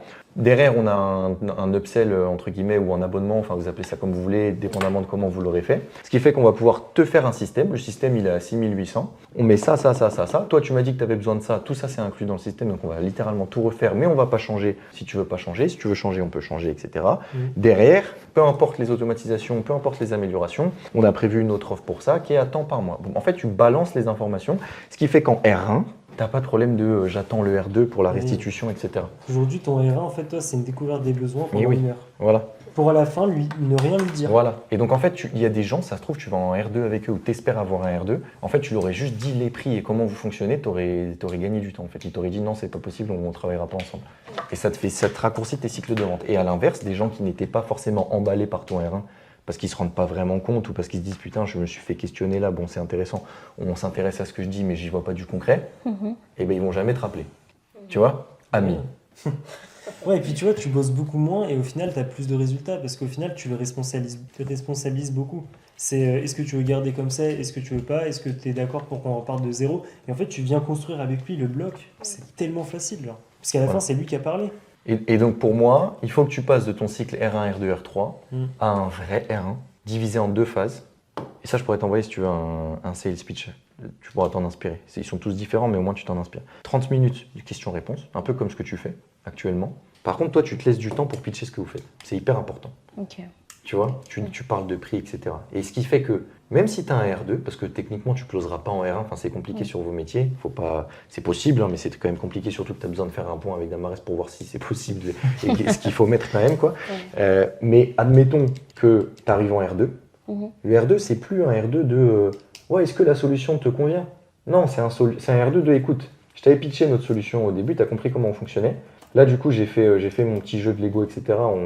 On arrive à l'offre. Je t'avais déjà parlé des prix de toute façon. Du coup, là, c'est 6008. On y va, on n'y va pas. 2 rendez-vous. Ok. Tu vois la différence de cycle de vente, en fait? Donc ça, c'est important. Et après, je pense qu'il y a une question de posture aussi, mais ça, c'est réglé par les offres. En fait, là, tu avais un problème, je pense, de posture, et c'est pour ça que tu trouves que tu as des cycles de vente qui sont longs, que les gens ne reviennent pas vers toi. C'est parce qu'en fait, quand tu as une posture de on peut tout faire, on prend les besoins, on va revenir vers toi, etc., en fait, tu te mets en mode freelance. C'est vraiment vous me donnez les besoins, Moi, je m'adapte et je moule en fait autour de vos besoins. Et ensuite, je vais vous proposer le meilleur truc possible pour ne pas vous sortir de vos habitudes et pour ne pas... Non, quand on paye une agence, on paye les meilleurs. On paye ce prix-là parce que ces gens-là sont les meilleurs. Ils sont les meilleurs dans quoi? Dans leurs offres. Donc, il faut que tu imposes le fait que ce que vous faites est fait et organisé de cette manière-là parce que vous savez que pour les agences, c'est comme ça qu'il faut le faire. Et tu vois la différence de posture. Et quand tu pitches en R1, tu as cette différence de posture-là. Où tu n'es plus dans « je t'écoute et je vais me plier à tes exigences ». C'est « je t'écoute, voici comment je fonctionne, est-ce que ça te va? Si ça ne te va pas, c'est pas mon problème. » Tu vois ce que je veux dire? Et si ça te va, par contre, bah écoute, on en parle en R2, mais c'est pas pour se raconter la météo. C'est soit on signe pas. D'autant que beaucoup connaissent pas leurs besoins. Parce que ça, c'est en partant du principe premier Oui, qu'ils voilà. savent ce qu'ils veulent. Mais ils en savent que dalle. Voilà, mec. vous savez mieux que les agences de Bah quoi oui. elles ont besoin. Donc c'est à vous, avec les questions, enfin toi avec tes questions d'orienter. Ah oui, donc en fait, t'en es là. Ah ouais, j'en suis là. Et tu leur appuies la tête. Tu leur mets de la douleur, et c'est comme ça que vous allez créer votre FOMO que vous n'avez pas aujourd'hui. Parce que toi, ta situation, c'était d'arriver en disant salut, on sait tout faire. Bah cool, et du coup, qu'est-ce que je sais, ce que je dois demander, tu vois ce que... Et aussi, il y a un sujet, ça c'est intéressant ce que tu dis, d'appuyer la tête et d'appuyer sur les éléments qui font mal. En fait, du fait que tu arrives, parce qu'en fait, c'est comme si toi, je sais pas moi, tu arrives dans un magasin et on te dit, je sais pas, tu arrives dans un magasin de vêtements et on te dit, ouais, bah, du coup, qu'est-ce que vous voulez? Je sais pas, c'est moi, ça m'a déjà fait ça. Qu'est-ce que vous voulez, etc. Ouais, ok. Et puis après, tu essayes un truc, machin, et puis la vendeuse ou le vendeur, il est là, il dit, oh, c'est bien, etc. Moi, t'as ça, donc ça, c'est ce qui nous arrive 90% du temps. Par contre, moi, il y a des vendeurs qui m'ont marqué, c'est, tu rentres dans le magasin, bonjour. Ah ouais, ok, vous êtes brun, ok. Vous aimez quelle couleur? Ça, ok. Ben, vous cherchez quoi comme si... Ouais, ok. Ben moi, je peux vous proposer un truc, on vient de le rentrer en stock là, il a l'air vraiment sympa. Essayez ça. Et essayez tel truc, tel truc, tel truc. C'est souvent dans les magasins un peu plus premium. Mais vous voyez la différence? T'as le freelance, Zara, et t'as l'agence, tu vas dans une maison de couture. Et c'est cette approche-là qui vous manque. C'est ce qui va te positionner en tant qu'experte. C'est plus, moi, je vais vous donner les vêtements dont vous avez besoin ou dont vous voulez. C'est, je vais vous donner les vêtements qui vous iront le mieux parce que c'est mon métier de savoir ce qui va mieux t'aller. Je connais les couleurs qui vont mieux t'aller. Je connais les sizing qui va mieux t'aller. Du coup, tu vas mettre ça. C'est ça l'aspect de différenciation que tu parlais tout à l'heure. Voilà. C'est pas d'être sur mesure, c'est de comprendre ce dont ils ont besoin. C'est ça la Et différence. d'affirmer que vous savez ce dont ils ont besoin. Et là, quand ils prennent minimum 6008, bah, ils sont moins choqués déjà. Parce que vous avez pas beaucoup d'objections vis-à-vis du prix. Pas d'objection vraiment, mais Ouais. plutôt des demandes de payer en plusieurs fois, au sens Ça. de faire des trocs, mais on ne questionne pas vraiment Le prix, ça le va, prix. c'est pas, c'est plus Bah, l'élément c'est qui hyper choque. rassurant, c'est-à-dire que ça va être beaucoup trop simple. Bah ouais, ça va être encore plus simple du coup. Voilà. Mais pensez vraiment à cette comparaison-là. La différence entre un vendeur qui vous dit, qui est force de proposition et qui vous dit « moi je suis expert, ça fait 20 ans que je travaille là et je sais que c'est ce qu'il te faut comme Ouais. vêtement », avec le Zara qui vient d'arriver depuis 6 mois en stage et qui te dit « oh, je sais même pas si on l'a, je vais regarder en stock Il y a les vendeurs et les conseillers. ». Voilà. Ok. Et ça, c'est la posture que tu dois adopter. Vous avez de quoi le faire, vous avez les compétences pour le faire et surtout, moi je suis assez content parce que je ne m'attendais pas que sur les offres, vous ayez un truc de départ. Mais ça règle tout. C'est qu'au final, le travail le plus compliqué de packager un peu ce truc-là, vous l'avez déjà fait. C'est ça qui est compliqué en fait, c'est de savoir ce qu'il faut mettre, quand, comment, combien ça coûte, etc. Mais tu as déjà fait ce travail. Du coup, vous avez fait 90% du chemin. Maintenant, c'est vous avez cette offre, comment est-ce qu'on la simplifie? Et en sales, comment est-ce que le fait que ça soit simplifié se traduit aussi dans ton Ouais. cycle de vente? Comment est-ce qu'on en parle? Voilà. Parce que maintenant, tu as des trucs vraiment à raconter. Mm. C'est pas juste de la prise de Ouais, besoin en continu Mm. et j'espère qu'il va me dire ce qu'il veut. C'est très compliqué de demander à quelqu'un qui vient d'arriver, tu veux quoi? Bah, je sais pas, il y a quoi? Mm. Bah, c'est à toi de me dire. Enfin, tu vois, genre, donc Ouais. là, au moins, tu arrives en disant, écoute, je te conseille, je Mm. t'aide à acheter. Et Je suis là au-delà, pour te vendre. ouais, et je te conseille, je t'ai lâché. Et au-delà de ça, ça fait 20 ans que je travaille là. Des gens comme vous, j'en ai vu plein, je sais comment les habiller. Tu vois? Mm. Des agences comme la tienne, on en voit tous les jours passer. C'est mon métier. C'est comme nous quand on vous parle du charbon. Mm. Moi, vous me passez votre agence et je le dis sans aucun problème. Demain, je fais x10 sur votre chiffre d'affaires. Enfin, pas demain, mais on s'entend. Mm. Parce que je suis assez confiant et je l'ai déjà tellement fait avant que je sais que je suis en capacité de le faire. Et à vous, ça doit être pareil. Et je sais que toi, dans tes pitchs, on le ressent pas ça. J'en suis sûr. Rien que la manière dont tu m'en as parlé tout à l'heure. Tu Mm. vois? Et donc, il faut que tu changes cet aspect-là. C'est compliqué, mais du coup, quand tu auras réglé le problème des offres, ça va être beaucoup plus facile. Et après, on va parler de contenu, preuve sociale, etc. Ça va beaucoup t'aider. Mais il faut que tu changes cette posture. Donc, la première chose, c'est, si on reprend le sales, pour clôturer là-dessus aussi, raccourcir ton cycle de vente. Tu t'autorises un vrai R1 dans lequel tu pitches. Tu ne fais pas que prendre des besoins. Tu passes la majorité du temps à prendre les besoins, mais tu mets en face vos solutions. Parce que quoi qu'il arrive, tes solutions correspondront à l'agence en face. C'est sûr, vous l'avez déjà fait, vous savez que ça marche. Et vous avez, ça c'est admettons, voilà, vous avez retravaillé vos offres, hein, quand je suis en train de dire ça. R2, le R2, il a une seule utilité, c'est Oui, non. oui, non. Voilà. Du coup, tu n'es plus dans R2, R3, R4, R5, R1, R2. Changement de posture dans un second temps. Ça va prendre du temps. Il faut que tu te donnes les éléments aussi pour changer de posture. Preuve sociale, c'est important, mais aussi c'est du travail. C'est du travail. Il faut que tu travailles ton sales, il faut que tu travailles tes sales pitch, il faut que tu t'entraînes. C'est du taf. Tu vois, nous, avec les agences qu'on accompagne, il y a des ateliers sales toutes les semaines, en fait, parce que c'est un truc, ça s'apprend. Donc ça prend du temps. Donc là-dessus, c'est pas du jour au lendemain où tu vas pouvoir être 10 fois mieux.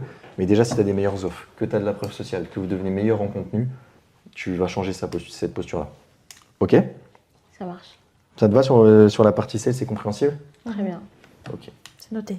Top. Content ? Content. Allez, vas-y. Du coup, dans la continuité,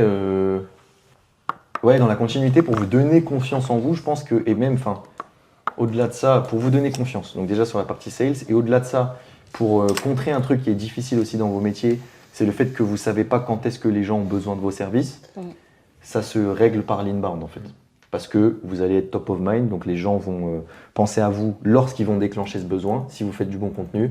Et donc lorsqu'ils vont déclencher ce besoin, ils vont venir vers vous. C'est pour ça qu'il faut que vous donniez, pour moi, vraiment fort en contenu, surtout pour votre métier. Vas-y mec. Allez, c'est parti, contenu. Ok, avant de commencer, j'ai déjà deux questions parce que tout à l'heure tu m'as dit que tu en avais marre de créer du contenu sur LinkedIn, trop. donc on va y venir, ça va être intéressant de voir pourquoi. Déjà, est-ce que vous pouvez me restituer un peu déjà comment vous créez votre contenu, comment est-ce que vous dispatchez un peu la création? Moi je le sais, mais sur quelle plateforme vous postez aujourd'hui? Comme ça va nous aider un petit peu à resituer et voir comment améliorer un petit peu, pareil sur la récurrence du nombre de posts par semaine, etc. Enfin, vraiment, comment vous créez votre contenu aujourd'hui? Bon, on est principalement sur LinkedIn. En tout cas, c'est le réseau où on est le plus actif. Comment on crée? Moi, ce que j'essaye de faire, c'est de prendre un petit peu les problématiques que j'ai eues en call ou voir un petit peu ce qu'on a résolu et j'essaye de faire des posts avec. Et après, j'essaye aussi de travailler un petit peu en personal branding, faire des posts sur moi, sur mon association avec Damarès, pourquoi on est complémentaires, pourquoi on est forte. Et voilà. Des posts techniques, témoignages et tout. Ouais, des posts assez techniques ou témoignages, un peu moins j'en fais, mais c'est vrai que ça marche beaucoup mieux. Et voilà. Et après, on a YouTube aussi, mais c'est que des démos ou des conseils sur la gestion de projet et principalement sur Notion. Des tutos Looker Studio, tutos Google Web Script, tutos automatisation. Ça en général, mais il faut que j'en fasse plus. Ok, et la récurrence, si on doit se donner à peu près une ordre d'idée? Avant, j'étais hyper à fond, donc je publiais tous les jours. Et puis là, récemment, 1 à 2 fois par semaine. Ouais. Ok. Et toi, sur LinkedIn? Moi, j'ai commencé super fort sur LinkedIn. Ok. Je postais tous les jours. J'avais quelques résultats, mais du coup, je voyais que j'avais de moins en moins de résultats et j'étais de moins en moins inspirée. Je commençais à faire des posts vides comme ça. Et ce qui me saoule le plus, c'est les commentaires. Même sur les posts qui sont bien, les commentaires, c'est des gens qui répètent ce qu'il y a sur le post, genre ça m'intéresse. Ouais. Pas vraiment. Parce que il n'y a pas beaucoup de gens qui font des choses, qui interagissent de façon vraiment qui me donne envie d'interagir sur LinkedIn. Et ça me saoule de plus en plus parce que je pense que, c'est compliqué de voir des gens qui postent des choses authentiques, qui sont authentiques sur LinkedIn. La plupart des gens ne sont pas authentiques. Et quand on essaye d'être fréquent, d'être là 3 fois par semaine, on finit par tomber aussi dans le même piège de ne pas être authentique. Et je sais pas, je pense que je suis bloquée, je suis dans un mauvais cycle de mindset. C'est pour ça que j'essaie de me concentrer le plus sur YouTube, parce que je pense que c'est là où j'ai le plus à ajouter, avec des conseils techniques, des tutoriels, etc. Le problème, c'est que quand je suis concentrée sur des projets, je prends pas le temps pour faire des vidéos pour YouTube. Et c'est plutôt un problème d'organisation de ma part, de vraiment bloquer pour prioriser cela. Ok. T'aimes bien LinkedIn? Ça va. Ça va? j'aime pas, mais j'aime pas bien non plus. Enfin, Elle Ok. aime vendre sur LinkedIn. T'as des belles photos en vrai. Hein T'as des belles photos là sur LinkedIn. grâce à DevelopTech. Grâce à Developta comme ça. De De toute façon, que vous aimez ou pas, il faut y aller. Hein. Ouais. Ouais, Non, mais t'as moi, je assez suis OK Ouais, avec... t'as assez Ça fait une vidéo, vous pouvez le faire. Ouais, Non, mais je suis plutôt OK avec LinkedIn. Ça consciente. me dérange pas de poster, de faire des trucs. C'est juste que le fait de poster tous les jours, j'étais juste revenue dans un truc en mode... Enfin, c'était plus moi, c'était trop ChatGPT, etc. Ouais, mais va Ouais, vous mais ça, on expliquer va- Et comment j'arrivais se plus débrouiller. à trouver de l'inspi, donc ça m'a un peu... Ouais, mais Lucas, vous expliquer comment on se débrouille, nous, pour jamais avoir des pannes d'inspi et toujours parler des trucs qui nous Pertinent. concernent, nous. Oui, qui sont. Enfin, du moins, j'espère que mes posts sont pertinents. Ouais, ouais. Ceux de Steve, je suis pas sûr. Ok. En gros, moi j'ai regardé un petit peu déjà ce que vous faites sur LinkedIn. Déjà, je pense qu'on va juste commencer, on va juste faire un tour ultra rapide un peu sur le profil à toutes les deux, sachant que vous avez à peu près le même, on va dire, sur la partie bannière, etc. Comme on se disait tout à C'est moi l'heure. qui m'occupe du profil de Dom. Ouais. Ok, des deux. Ouais, de toute façon, vous avez la même bannière toutes les deux, etc. Pour moi, le premier truc, c'est qu'en fait, il y a un petit manque de clarté en fait sur ce que vous faites, notamment avec la bannière. Pourquoi? Moi, quand j'ai regardé votre profil, j'ai pas directement compris ce que vous faisiez. Et je pense qu'on pourrait jouer un peu plus justement sur avoir un petit peu plus de clarté. Et après, au niveau juste du détail, pour le coup, un peu plus technique, mais c'est quand même important parce qu'en fait, la bannière, franchement, c'est le premier truc qu'on va voir sur votre profil LinkedIn quand quelqu'un va venir. En termes plutôt de lisibilité, les choix en fait de couleurs sur le fond, ça rend en fait la bannière trop compliquée à lire. Et en gros, il faut vous dire, quand il y a quelqu'un qui va venir sur votre profil, il faut lui faciliter la vie à 200%. Là, je regarde, en fait, votre agence structurée et automatisée en 30 jours, à la limite, ça, la police, c'est bon. Pour moi, il y a juste peut-être un peu de clarté à avoir. Mais par contre, vous avez mis du texte en haut et ça, c'est presque. Enfin, franchement, il faut que je clique sur la bannière pour pouvoir le lire. Et ça, c'est dommage parce que là, ou même, je suis obligé de zoomer un peu. Donc, en fait, ça, c'est juste un petit détail, mais en fait, il faut vous dire qu'en fait, c'est vraiment le premier truc qu'on va voir et qu'on va aller regarder un petit peu pour. C'est DevelopTech qui a fait ça en plus. On Ouais. va leur dire. Steve, tu te chargeras de leur dire, Bah, s'il te plaît. en fait, C'est Anaïs qui a dû faire ça. techniquement, elle est bien, mais en fait, le truc, c'est qu'il faut faciliter en fait la lecture. Pareil, en fait, non, mais c'est vrai, il faut que je sois honnête. Non, pareil, les logos des boîtes, en vrai, t'arrives à les lire ou pas? Non, non, mais non, non. En fait, Non, en fait, et même le wording, le wording, c'est vous ou c'est elle? Non, le wording, c'est nous. Ok. Enfin, Ouais. un mixte. Parce que typiquement, votre agence structurée et automatisée en moins 30 jours, ça ressemble presque à du pilotage. Mm. On se demande même si vous mettez pas les mains dans la boîte et que vous venez structurer les équipes et tout. Enfin, ça a vraiment... Des fois, on fait ça, hein. Ouais, mais ça, faut ouais, mais pas faire faut ça. pas que ce soit des fois, en fait, Forcément. faut vraiment que ce soit ce que vous faites au Ouais, quotidien. ouais, je vois, ok. Parce que déjà, pour moi, à ce niveau-là, il y a un petit souci, en fait, on comprend pas exactement ce que vous faites, juste, on va dire, sur la homepage LinkedIn. Mais ça vient de ce qui Clément Ouais. a dit Bien tout sûr. à l'heure. Oui, Ouais, bien ouais, sûr, mais de Un toute façon, an, tout est lié. Ouais. Tout est lié, de toute façon. Mais Tout juste- vient des offres. Ouais. Et c'est pour ça, de Non, toute mais du façon. fait qu'il n'y a pas un an Oui, oui. sur ce qu'on fait, il y a pas, enfin, on n'est pas une agence marketing, tout le monde sait ce qui fait une agence marketing, on n'est pas une agence. Ça Ouais. n'existe pas.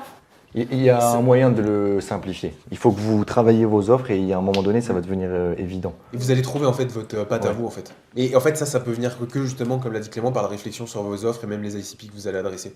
Parce qu'en fait le contenu c'est juste en fait s'adresser de ce que vous faites à vos prospects cibles en fait. Donc en tout cas voilà, juste sur la homepage pour moi il y a ça à regarder. Pareil du coup vous aidez les agences.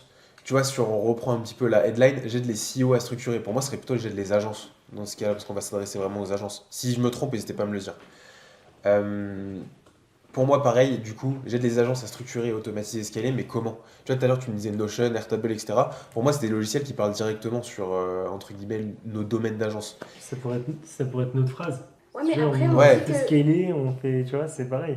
Et après, on se dit que si on se focus trop sur les outils, bah... Non, mais il faut pas forcément Ouais. parler d'outils. Oui, mais en fait, c'est juste de trouver quelque chose, en fait. Mais justement, en fait, ça va venir de par la réflexion qu'on a maintenant. Ouais. Et- Juste et en ça- fait, le truc, je pense à retenir, c'est qu'il y a un manque de clarté globale. Voilà, c'est ça. On n'est pas, c'est pas catastrophique du tout. Je veux dire, on a vu 1 milliard de fois pire.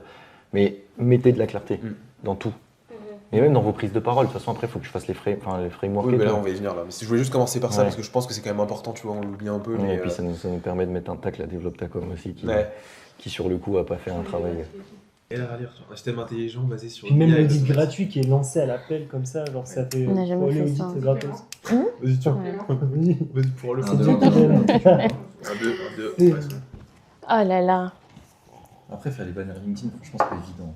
Mais non, mais je le sais, moi j'ai galéré une plombe à les faire, tu vois. Mais en fait, c'est important par contre. Mais si Franchement, vous savez la quantité de fois qu'on a déjà Ouais. choisi le C'est une dinguerie. wording Oui, de- mais c'est normal. De toute façon, c'est un truc que. Après, c'est pareil, ça va pas changer la trajectoire de l'agence. Hein, Non, non, Oui. bien sûr. Mais oui, mais là, je voulais juste revenir dessus parce que c'est quand même important. je Le trouve. mec, il est prêt à signer. Ah, la bannière. Mec, non, c'est mort. Une fois, il y a un mec qui nous a allumé, mais devant un tas de gens dans le bootcamp de Thibault Louis. Il a vu notre profil LinkedIn, il nous Ouais. a allumé. Tamarès, elle l'a Les pris gens- personnellement, mais elle voulait le Mais taper. parce que le mec, il se prenait par qui en fait pour nous parler de la façon qu'il a parlé. Même si, T'en fous, il là. a insisté sur la question que Nathan a mis, fondatrice. Mais fondatrice, il disait quoi Nathan? Comme quoi les gens s'en foutent de ça, ça Ouais, n'ajoute on s'en rien. fout, ça ajoute rien sur ton profil, ça marque rien, tu D'accord, devrais mais l'enlever. je suis pas dresseuse de Et type, carrément, quoi. après, il a fait un post sur moi en disant ouais, quand tu mets fondatrice, je te parle pas, je sais pas Mais quoi. c'est qui lui Mais qu'est-ce qu'il veut C'est Emmanuel quoi, Emmanuel, je sais pas quoi. Besmut, un truc comme ça. Je l'ai Ouais. bloqué à vie. Le Ouais. mec. Damien, on s'en fout. Non mais je vais jamais oublier. Je vais jamais oublier l'arrogance du type. Tu vas plus jamais le revoir. Heureusement, sinon, Faudrait lui vendre l'automatisation. mais Ouais. ça, c'est marrant. j'ai pas envie de travailler avec ce type de personne. On est s'en bon, fout. c'est bon, Noé. C'est Ouais. le podcast, on arrache tout le monde. Ok, donc bon, maintenant on a vu ça. Deuxième chose maintenant, je pense que ce qui est intéressant sur votre création de contenu, c'est que vous êtes deux. Déjà, vous avez cette force, cette chance entre guillemets. Je vais pas te dire Moyen. d'arrêter de poster sur LinkedIn, parce que le but, mais en vrai, c'est quand même important. C'est quand même important. Maintenant, ce que vous pouvez faire en fait, c'est que vous avez tous les deux des zones de génie. Et pour moi, il faut que vous soyez sur vos zones de génie. Comme je disais ce matin, en gros, moi quand je commence et que je refais une strate de contenu, c'est que je commence en fait par un peu par funnel. En gros, je reprends toujours de la base. En gros, ce que vous faites. Première chose à faire pour moi, en fait, ce que je trouve, où j'ai pas trouvé ça ultra évident dans votre création de contenu, après c'est dur de la juger de l'extérieur et c'est pour ça que ça va être intéressant de voir ça avec vous, c'est qu'en fait j'ai trouvé qu'il y avait un mix de contenu. Pour le coup, on voit qu'il y a des contenus justement où vous allez avoir plutôt des use case clients, parce que j'ai vu ceux justement de Développe-ta-com, etc. Vous avez plutôt des posts valeurs, vous allez avoir des posts où vous parlez de vous deux. Mais par contre, j'ai pas trouvé vraiment de grosses, entre guillemets, linéarité sur vos contenus. C'est-à-dire qu'en fait, j'ai pas trouvé de vrai framework, on va dire. Ah, il y en a pas. Ouais, Je teste voilà. juste plein de choses et je Non, vois au ce début, qui je prend. n'avais. Dame, elle en avait un, mais moi, je mets juste des posts comme ça. Ouais, je tu vois. postes tu vois, comme ça en fait, je sais pas Ouais. vraiment, ouais, ok. Et ça en fait, dans votre création de contenu, c'est compliqué et théoriquement, c'est même pas possible, j'ai envie de vous le dire. Pourquoi? Parce qu'en fait, là, vous pouvez pas vraiment analyser en fait ce qui marche vraiment et ce qui marche pas chez nous, du coup, parce que vous avez pas vraiment de framework en place. Après, vous pouvez, mais pas en profondeur. Moi, du coup, ce que je fais à chaque fois, on va repartir là-dessus, c'est qu'en gros, je bosse par pilier de contenu. En gros, qu'est-ce qu'un pilier de contenu? Un pilier de contenu, en gros, c'est tout simplement, là, on va pouvoir ranger, en fait, votre, entre guillemets, une espèce d'expertise principale. Nous, on est sur des métiers d'agence, donc j'aime bien faire avec de l'expertise. Mhm. Donc, par exemple, je connais pas à 200% votre expertise, ça va être délicat pour moi de vous le faire directement avec vous, mais je vais vous donner l'exemple de Clément, par exemple. Mhm. Que Clément, vous compreniez un peu ce qu'il fait, ou je vais même vous donner l'exemple. On a un pilier, nous, avec Clément, qui s'appelle le pilier Outbound. Donc en gros, ça va être tout le pilier de prospection. En gros, c'est le gros pilier de la prospection. Sauf qu'en fait, la prospection, c'est pas juste prospecter. Il y a plein de choses en fait dans la prospection. Vous pouvez avoir en fait de l'emailing, vous pouvez avoir même maintenant du WhatsApp, vous pouvez avoir LinkedIn, vous pouvez avoir du setting. Après, vous pouvez avoir de la prospection vidéo, vous pouvez avoir de la prospection par vocaux. Enfin, il y a une multitude de types de sujets qu'on va pouvoir aborder. Donc en gros, ce pilier-là va nous permettre en fait de catégoriser un peu un espèce de gros segment de contenu qu'on va pouvoir adresser. Ensuite, moi je découpe ça en sous-piliers. Il faut pas en avoir 50, ça sert à rien. Mais en gros, si jamais on reprend notre pilier Outbound, bah en fait, les sous-piliers, c'est ce que je vous disais. Donc en gros, si j'en prends deux tout bêtes, on va prendre les plus gros. Donc on va avoir le pilier mail, le sous-pilier mail, et on va avoir un autre sous-pilier qui va être par exemple LinkedIn. Parce que du coup, on peut faire de la demande sur LinkedIn. Et en fait, à partir de là, en dessous, donc là on a par exemple un pilier, nos deux sous-piliers. En dessous, on va avoir ce que j'appelle des topics. En gros, c'est pas encore les sujets de contenu, mais en gros, les topics, c'est là où en fait, on va pouvoir commencer à lancer notre création de contenu. Par exemple, LinkedIn, on va prendre l'exemple. Sur LinkedIn, on peut prospecter de plein de façons différentes. Mhm. On va avoir la messagerie LinkedIn dans un premier temps, mais en fait, sur cette prospection LinkedIn, bah après, là, on peut potentiellement utiliser, il y en a qui utilisent l'Emlist pour l'automatisation, donc ça peut être un topic. Vous pouvez avoir justement la prospection vidéo, vous pouvez avoir la prospection par vocaux, vous pouvez faire envoyer des... Enfin bref, il y a plein en fait, de topics qu'on va pouvoir adresser. Et après, de ce topic-là, par exemple, je reprends l'Emlist. Donc l'Emlist, ça va être notre topic. Et de l'Emlist, je vais pouvoir partir et commencer à réfléchir sur mes idées de contenu, c'est-à-dire par exemple comment faire une campagne de de contenu de prospection sur LinkedIn. Et en fait, ça me permet en fait de ranger efficacement, on va dire, ma création de contenu. Et vous, c'est d'autant plus intéressant, sachant que vous avez tous les deux une zone de génie bien particulière, je pense. Toi plutôt sur la partie prod, et toi plus sur d'autres choses, même potentiellement la partie sales, etc. Et en fait, ça va être intéressant justement de dispatcher en fait votre création de contenu pour que vous ayez potentiellement des sujets du coup bien distincts sur lesquels vous allez pouvoir parler. Parce que du coup, ça va être tout simplement votre zone de génie. Donc ça, c'est la première chose. Je pense que le premier truc que je ferais moi, ce serait déjà de cadrer un peu plus et d'essayer de faire déjà un peu un audit de vos contenus en fait. Qu'est-ce qui marche pas. Regarde peut-être justement quel contenu, on va dire, engage plus facilement la discussion avec mon audience. Même si en vrai sur LinkedIn, il ne faut pas te dire, faut absolument que j'ai des conversations ultra poussées avec les personnes. L'objectif en vrai, c'est juste d'aller chercher de la vente en fait. Faut vraiment, je sais que c'est pas évident de se dire comme ça, mais l'objectif final en fait, c'est juste de se dire, je fais du contenu sur LinkedIn pour me rendre visible et attirer mes prospects demain. Si jamais en vrai le post LinkedIn, t'as pas de conversation dessus, ou alors t'as deux mecs qui te racontent de la merde dessus, mais que ça te génère des ventes ou des rendez-vous, on s'en fout, c'est tant mieux, tu vois. Donc en fait, il faut essayer de se détacher. Le problème, c'était plutôt ça, c'était que ça générait des commentaires de merde, Et et pas en de plus, ça rendez-vous. générait pas des rendez-vous. Ouais, mais ok. Donc en fait, faut travailler là-dessus justement pour se dire, on va justement bosser pour, et surtout éviter de faire l'erreur que vous avez fait, mais en fait, c'est une erreur que tout le monde fait en fait, de commencer trop vite la création de contenu et en fait de se griller, parce qu'en fait, ton cas, ça arrive tout le temps en fait. C'est tout le temps comme Ouais. ça que ça se passe. Donc on va arriver là-dessus. Donc ça, en gros, c'est la première étape, donc on va dire des piliers. Donc déjà, première étape, ça va être de définir vos piliers. Est-ce que j'ai été clair ou Oui, pas oui. là-dessus? Ok.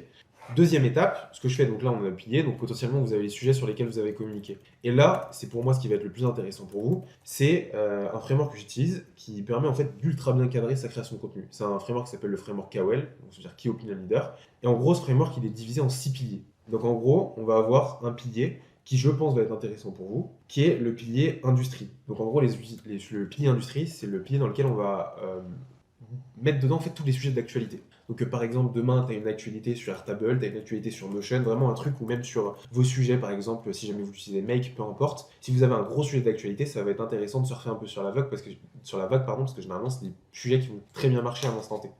Ensuite, vous avez les contenus dits expertise. Et les contenus expertise sont dissociés en fait en 3 sous-catégories d'expertise. Vous avez les contenus beginner, donc en gros, comme son nom l'indique, c'est en fait tous les contenus débutants. L'objectif de ces contenus-là, ça va être d'éduquer un marché qui n'a pas forcément encore conscience qu'il a potentiellement besoin d'automatisation ou même ce que vous pouvez proposer. Et c'est le cas de, pour une grande majorité de vos clients. Voilà. Ensuite, vous avez les contenus médiums. Ça va être le plus gros de votre communication sur les contenus expertise. Les contenus médiums, en fait, vous allez parler de vos expertises distinctes et vous adressez vraiment déjà au niveau du discours et du tone of voice que vous allez utiliser, vous allez pouvoir entrer déjà un peu plus en profondeur. En fait, vous allez vous adresser à une typologie de personnes qui ont conscience, entre guillemets, de ce que vous faites de 1. Donc c'est pour ça qu'il y a aussi un bel enjeu, en fait, de simplifier votre discours et de trouver un peu comment vous allez amener justement votre communication là-dessus. Voilà pour le médium. Et après, vous avez l'expert, ça va être le plus petit ratio, en fait, de ce type de contenu, où en fait, on va aller vraiment... Enfin, moi, c'est le contenu que j'appelle le contenu comptable. Un comptable, quand il nous parle, en vrai, on ne comprend pas grand-chose à ce qu'il dit, mais on sait qu'il est bon dans ce qu'il fait. Vous, ça va être le même rôle. Par exemple, un contenu expert que tu pourrais faire sur YouTube, c'est des contenus experts que tu fais. C'est des contenus qu'on va... Enfin, moi, tu vois, de prime abord, je vais aller dessus, je ne vais pas comprendre. Non, c'est plutôt Non. médium le contenu que je fais Médium. sur YouTube. Oui. Ok. Le contenu expert, ça va être encore plus poussé ce que tu fais sur YouTube. Ça va être vraiment, par exemple, tu vas peut-être même aller à l'envers du décor et expliquer par exemple, la granularité des automatisations que tu peux faire. Enfin, vraiment d'aller beaucoup plus en profondeur. Et en fait, ce contenu-là, il a vraiment pour objectif de vous mettre de vous dire, en fait, si je pense aujourd'hui à votre métier, à ce que vous faites, il faut que je passe par vous parce que vous êtes les experts, en fait, dans votre domaine. Après, vous avez les contenus brand. Les contenus brand, ce que vous faites déjà un petit peu aujourd'hui, quand vous parlez directement de votre collaboration, de votre amitié, de ce que vous pouvez faire aujourd'hui. En gros, c'est tous les contenus qui vont beaucoup plus parler de vous et de vous au global. En fait, même à la fois de l'agence vous, donc c'est-à-dire de ne pas rentrer dans des contenus experts, mais pourquoi vous avez lancé l'agence, pourquoi est-ce que vous faites ce que vous faites aujourd'hui, mais également de parler de vous, c'est-à-dire votre personne, comment vous en êtes arrivé à ce que vous faites aujourd'hui, comment vous vous êtes rencontrés, des choses qui vous ont marqué. Par exemple, typiquement, ce que vous disiez là sur Thibault Louis, ça, tu fais un post, ça marche. Enfin, ça peut très bien marcher. Tu cites personne, mais t'expliques un peu justement l'envers du décor de ça, et c'est des posts qui peuvent très bien marcher. C'est pas des posts sur lesquels vous allez générer du business en vrai, mais c'est des posts qui peuvent vous rendre visible. Donc, et encore, ça peut vous driver du business. Mais c'est des posts qui vont vous rendre visible. Et après, vous avez les dernières catégories, qui est trop sous-cotée, mais qui est ultra important. C'est les catégories offres. Donc en gros, off, c'est tout simplement ce que vous avez fait un petit peu avec Anaïs, etc. C'est de mettre les cas clients en avant. Et ça, vous avez deux possibilités de le faire. Soit comme vous le faites, vous racontez entre guillemets le cas de votre client. Mais pour moi, c'est pas le plus pertinent. Donc c'est très bien, mais c'est pas le plus pertinent. Le plus pertinent, et de toute façon, on va y arriver un petit peu après, c'est que quand vous avez terminé un projet avec un client et qu'il est satisfait, le plus vite possible, faites-le monter avec vous sur un call de 30-40 minutes où en fait vous allez retracer exactement toute la collaboration que vous avez eue ensemble. D'avant, entre guillemets, son point en fait quand il a commencé à travailler avec vous, quelles étaient ses problématiques, comment déjà il vous a connu aussi, c'est intéressant, pourquoi il est passé par vous et d'expliquer un peu la roadmap et tout ce que vous avez mis en place et les résultats qu'il a eu. Parce que ça en fait, même dans la partie prospection et sales, surtout pour toi, si jamais tu as des prospects des fois qui sont un peu hésitants, qui ne comprennent pas énormément ce que vous faites ou comment la solution peut les aider, ça en fait tu envoies en réassurance. En fait, si jamais enfin, personne ne parlera mieux qu'un client sur la collaboration qu'il a eue, surtout sur ce genre de contenu-là.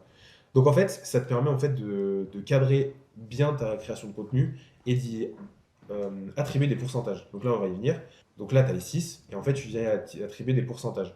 Généralement, je le disais ce matin, le template de base que vous pouvez retravailler, c'est 10%, 20%, 30%, 20%, non, 10%, 20% et 10%. Et en gros, sur ces pourcentages-là, parce que là, du coup, en vrai, on se dit, mais qu'est-ce qu'on en fait de ces pourcentages? Là, en gros, ce qu'on va devoir faire, le next step, ça va être de trouver une fréquence de contenu. Et ça, c'est ultra important. Ce que je vous conseille de faire, et ce que je conseille à tout le monde, c'est pas justement de partir à un post par jour. En vrai, un post par jour, ça sert à rien. Enfin, sauf si jamais tu es créateur de contenu, que tu as, comme Clément, 50 créations de contenu derrière toi, franchement, c'est pas pertinent.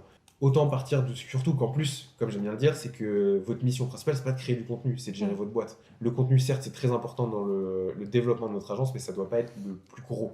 Et donc, l'objectif ici, ça va être de mettre un nombre de contenus que vous estimez tenable. Donc, par exemple, on va dire que ce matin, j'ai pris l'exemple de 8 posts par semaine. Si jamais vous dites 8 posts par mois, pardon. Oui, si jamais vous dites 8 posts par mois, en gros, à partir de là, donc vous avez 8 posts par mois et pas par semaine. Et en fait, vous venez attribuer le pourcentage en fait, que vous avez défini sur ces contenus. C'est-à-dire qu'en fait, vous avez 8 contenus, vous savez que vous allez faire 10% de 8 contenus sur les contenus industrie, etc., etc. Comme ça, en fait, ça vous donne une espèce de projection. Ou même pour vous, en fait, dans votre création de contenu, tu vas être beaucoup moins à l'aveugle en fait, de dire mais qu'est-ce que je vais poster en fait. Et là, tu tentes des idées en fait. Voilà, et en fait, ça te permet, et pour vraiment l'avoir fait, juste de mettre sur un calendrier. De toute façon, je vous enverrai ce que j'ai fait pour les mondes du charbon.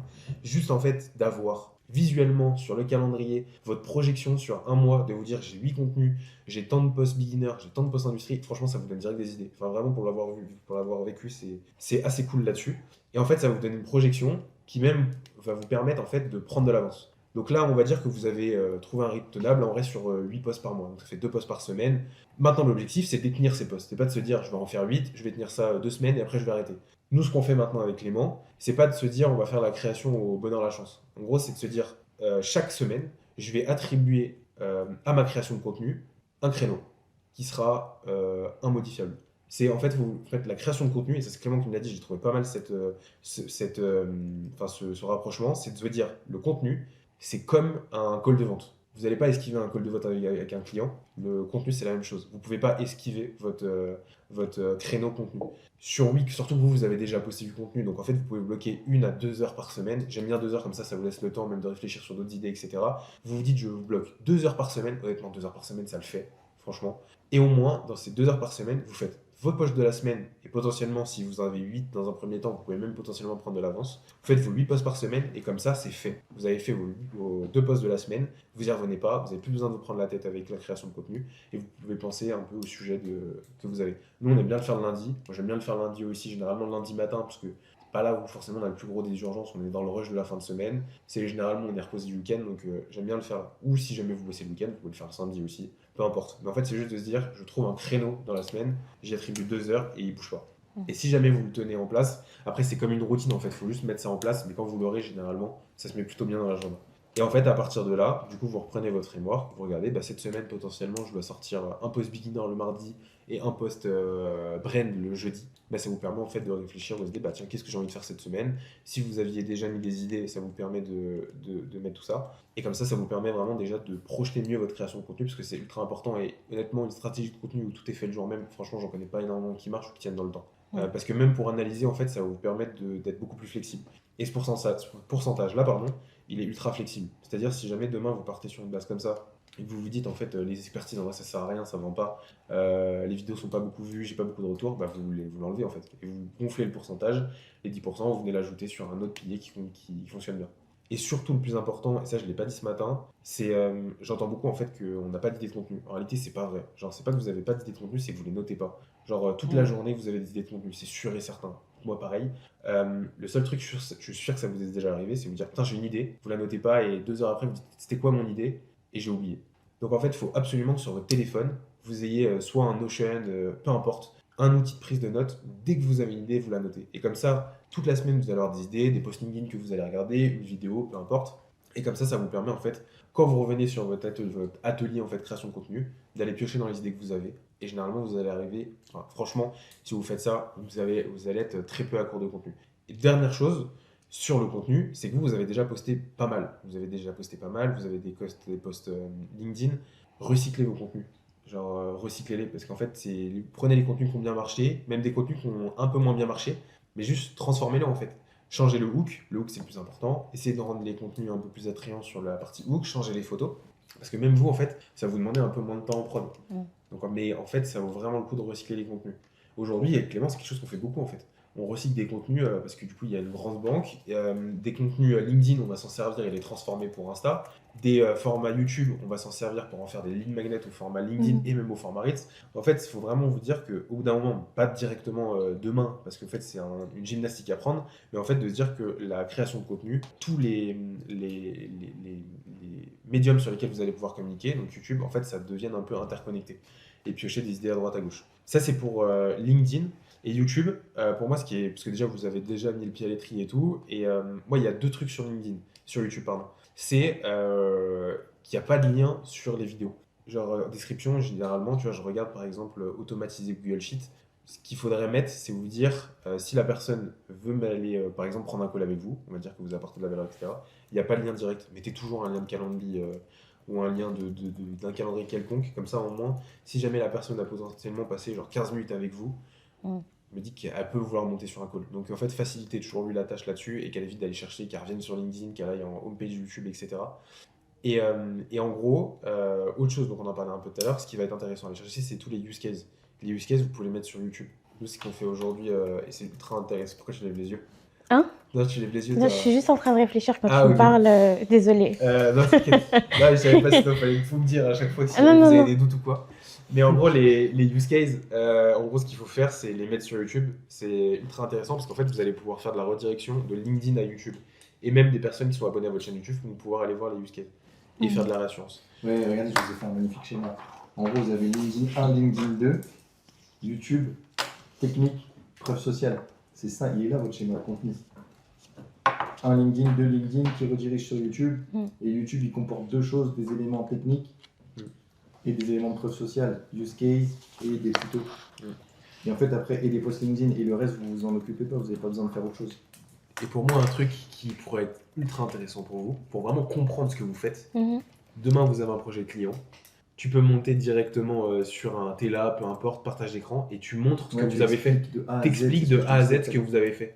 Que je te disais. Et tu prends le temps. Si jamais la vidéo elle va faire 30 minutes, elle doit faire 30 minutes. Quelqu'un qui va être intéressé par passer par vos services et mettre un certain budget chez vous, il va la regarder la vidéo. Et dites-vous que votre contenu il doit servir à rendre tangible ce que vous vendez, qui n'est pas tangible. Exactement. Et donc c'est pour ça que ce type de contenu-là, déjà, si vous mettez en place use case et que vous mettez en plus en place justement de rendre justement ce que vous faites tangible et compréhensible auprès de vos prospects, bah déjà sur votre création de contenu, déjà toi ça va t'aider sur la partie call et même sur entre guillemets la compréhension de votre activité au global, ça va simplifier énormément de choses. Donc en fait, il faut vraiment voir LinkedIn et YouTube de façon, enfin vraiment, il faut voir limite ça, j'ai envie de dire comme une espèce de grosse plateforme en fait. Que LinkedIn va être bénéfique pour YouTube et YouTube va être bénéfique pour LinkedIn et les deux vont être bénéfiques pour l'agence. Ouais. Mais vous, entre guillemets, sur les problématiques qu'on a un petit peu aujourd'hui, pour moi, vraiment, déjà, remettez un gros coup de clarté sur comment vous allez communiquer. Donc, le message au global, en fait, de comment est-ce qu'on va faciliter la compréhension de ce que vous faites auprès de votre audience. Remettez au propre, justement, que vous ayez les piliers de contenu. Qui s'attribue quoi en termes de contenu? Parce que vous avez justement la chance d'être deux. Ne vous empiétiez pas forcément sur tous les types de contenus et partagez-vous un petit peu vos zones de génie. Ok, comme ça, vous allez en plus être reconnu comme expert dans votre domaine. Mais regardez un peu le framework AOL, comment vous allez pouvoir mettre ça en place. Surtout, mettez bien en place un template de calendrier éditorial que vous allez pouvoir tenir, et c'est le plus important que vous allez pouvoir tenir. Faites pas une projection à 4 contenus par semaine, ça ne sert strictement à rien. Si vous devez commencer à 2, commencez à 2. Si vous devez commencer même à 1, commencez à 1. Le plus important, c'est de commencer et de tenir sur le long terme. C'est pas vraiment de vous dire, vas-y, je pars sur 2 mois full-time à 4 posts par semaine parce que je pense que je vais réussir à les tenir. Et au final, dans 2 mois, on va être à exactement la situation dans laquelle on est aujourd'hui, où bah, tu postes un peu moins et vous êtes un peu moins au carré sur votre création de contenu. Et après, ça, juste pour reprendre sur la partie discipline et le fait que ça vous plaise pas d'écrire du contenu et tout, en fait, c'est ce que je vous ai dit tout à l'heure. Déjà, c'est hyper important. Ça peut changer votre vie, et je pèse mes mots quand je dis ça, vraiment. Ça va changer votre vie si vous y tenez. Et deuxième chose, moi, il y a un truc que du coup je fais qui explique la raison pour laquelle je n'ai jamais cessé de créer du contenu. C'est qu'en fait, on est tous, et l'être humain, il est obsédé par je veux sortir de l'ordinaire. Tu sais ce que tu disais de j'en ai un peu marre, de que ce soit tout le temps les mêmes commentaires, les machins, les mêmes trucs, ou je veux écrire des posts différenciants, machin, je veux vraiment qu'on voit ma patte, etc. En fait, l'humain, il est obsédé par ça, notamment dans la création de contenu. Un des trucs que moi je fais et que je me dis dans mes posts qui fait que je prends du plaisir à écrire, c'est que je prends un peu la posture de journaliste. Je me dis, ok, j'ai mes topics, j'ai mes trucs, du coup tout est carré, tout est militaire. Déjà ça m'enlève une certaine pression. Je note mes idées, je sais que le samedi matin j'ai 4 heures de rédaction de contenu, moi je fais ça le samedi matin, donc ça c'est militaire. Maintenant il reste la partie, comment est-ce que je prends plaisir. Donc j'en fais un métier, comme un journaliste, je me mets des créneaux pour écrire, par contre j'en fais un métier plaisant. Comment est-ce que je fais en sorte que ça soit plaisant? Je mets des billets personnels dans chaque chose que j'écris. En gros, peu importe ce que je vais écrire, je vais l'écrire avec un biais personnel, un point de vue qui m'appartient à moi. Donc si j'écris sur les canards, je vais écrire un truc sur les canards que moi je vois. Si j'écris un truc sur les agences, non mais je vais te donner un exemple. Oui, c'est bien, ouais. Ça paraît con, mais en fait, et du coup, j'aime pas les canards, mais je vais prendre plaisir à écrire sur les canards. Et en fait, ça, c'est peut-être le meilleur conseil que j'ai jamais eu en termes de création de contenu. Et le truc qui explique que, bon, je sais pas si je suis bon, mais qui explique qu'on est plutôt pas mauvais en création de contenu. Je mets toujours un insight, toujours un biais personnel. Comme un journaliste. Un journaliste, comment est-ce qu'il prend du plaisir quand il écrit? Et pourquoi il fait ça? C'est son métier. Il est payé pour. Dites-vous que vous êtes payé pour faire du contenu. Parce que c'est vrai. En fait, c'est implicite, mais c'est vrai. Et 2, il met toujours un biais personnel. Ce qui fait kiffer un journaliste, c'est le fait que ça soit lui qui fasse les recherches, que ça soit lui qui mette son empreinte sur ce qu'il va écrire, que ça soit sa patte, comme un auteur aussi, sa patte, son écriture. Et moi, c'est ça qui me fait kiffer. Sur LinkedIn et sur YouTube. Donc ça, c'est le meilleur conseil que j'ai eu. Vous bloquez ça de manière militaire, vous mettez un biais personnel et vous allez vous y tenir très longtemps. Et dites-vous que ça va changer votre vie en fait. C'est ce qu'il faut se dire et c'est vrai, c'est vrai. Ouais, et essayez aussi là-dessus alors je sais que c'est pas facile, mais de pas suivre entre guillemets le cadre, dans le sens où en fait essayez aussi de parler de sujets qui vous intéressent vous.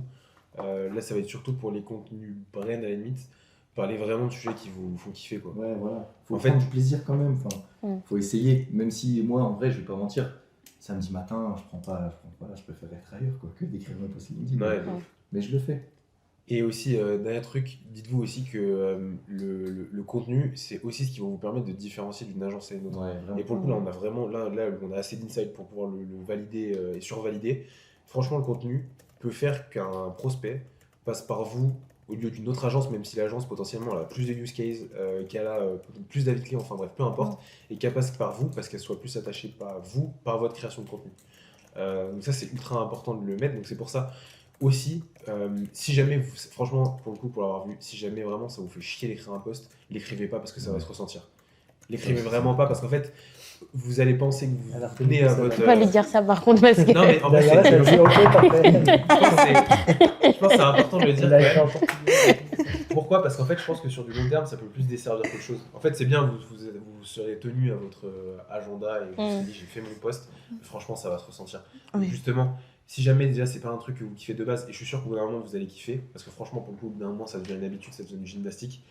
Parlez de sujets qui vous font kiffer, et surtout, comme l'a dit Clément, rajoutez votre patte à vous sur tous les contenus. Que ça soit un détail, un hook que vous aimez bien. Par exemple, sur les vidéos YouTube, tu vois, tu dis coucou tout le temps. Tu vois, c'est peut-être pas. Je te dirais, en termes de performance pure et dure sur une vidéo, c'est peut-être pas ce qu'il y a à faire. Mais par contre, c'est ce qui peut te différencier et rentrer justement, tu vois, dans la mémoire des gens en fait. T'as regardé les vidéos? Oui, j'ai regardé, j'ai fait mon travail. Ouais. J'ai fait mon travail. Donc, Donc tu vois, et ça c'est bien à regarder, tu vois. Et justement, en fait, c'est ça que Clément veut vraiment dire, rajouter du vous dans le contenu. Sinon, vous allez perdre patience. Ouais, et ça va faire exactement comme là, en fait, tu vas perdre patience, tu vas pas réussir à tenir une cadence. Et vraiment, pour le coup, le contenu, c'est du très long terme. Genre, vraiment, c'est sur c'est vraiment 1, 2, 5 ans, comme Clément et comme d'autres exemples. Vraiment, il faut le voir sur du long terme. Donc, si jamais c'est pour vous cramer et vous dire, si je vais partir sur 5 vidéos ou 5 contenus par semaine, et que dans 2 mois, on en est exactement au même point, ça sert à rien. C'est pour ça, vraiment, deuxième conseil que je peux vous donner, justement, ne surestimez pas votre production et à la limite sous-estimez même là un peu au début et partez sur un rythme que vous allez tenir dans le temps. C'est vraiment le plus important. Ouais, c'est clair. Ok. Bon, j'aurais aimé qu'on parle de la prospection, mais là, on va être short niveau timing. C'est un peu chiant. Mais je préfère pas qu'on se lance là-dedans si on n'a pas vraiment le temps. On pourra en reparler à d'autres occasions. Mais voilà, est-ce que c'est clair pour vous un peu tout ce qu'on a mis? Est-ce que ça vous aide?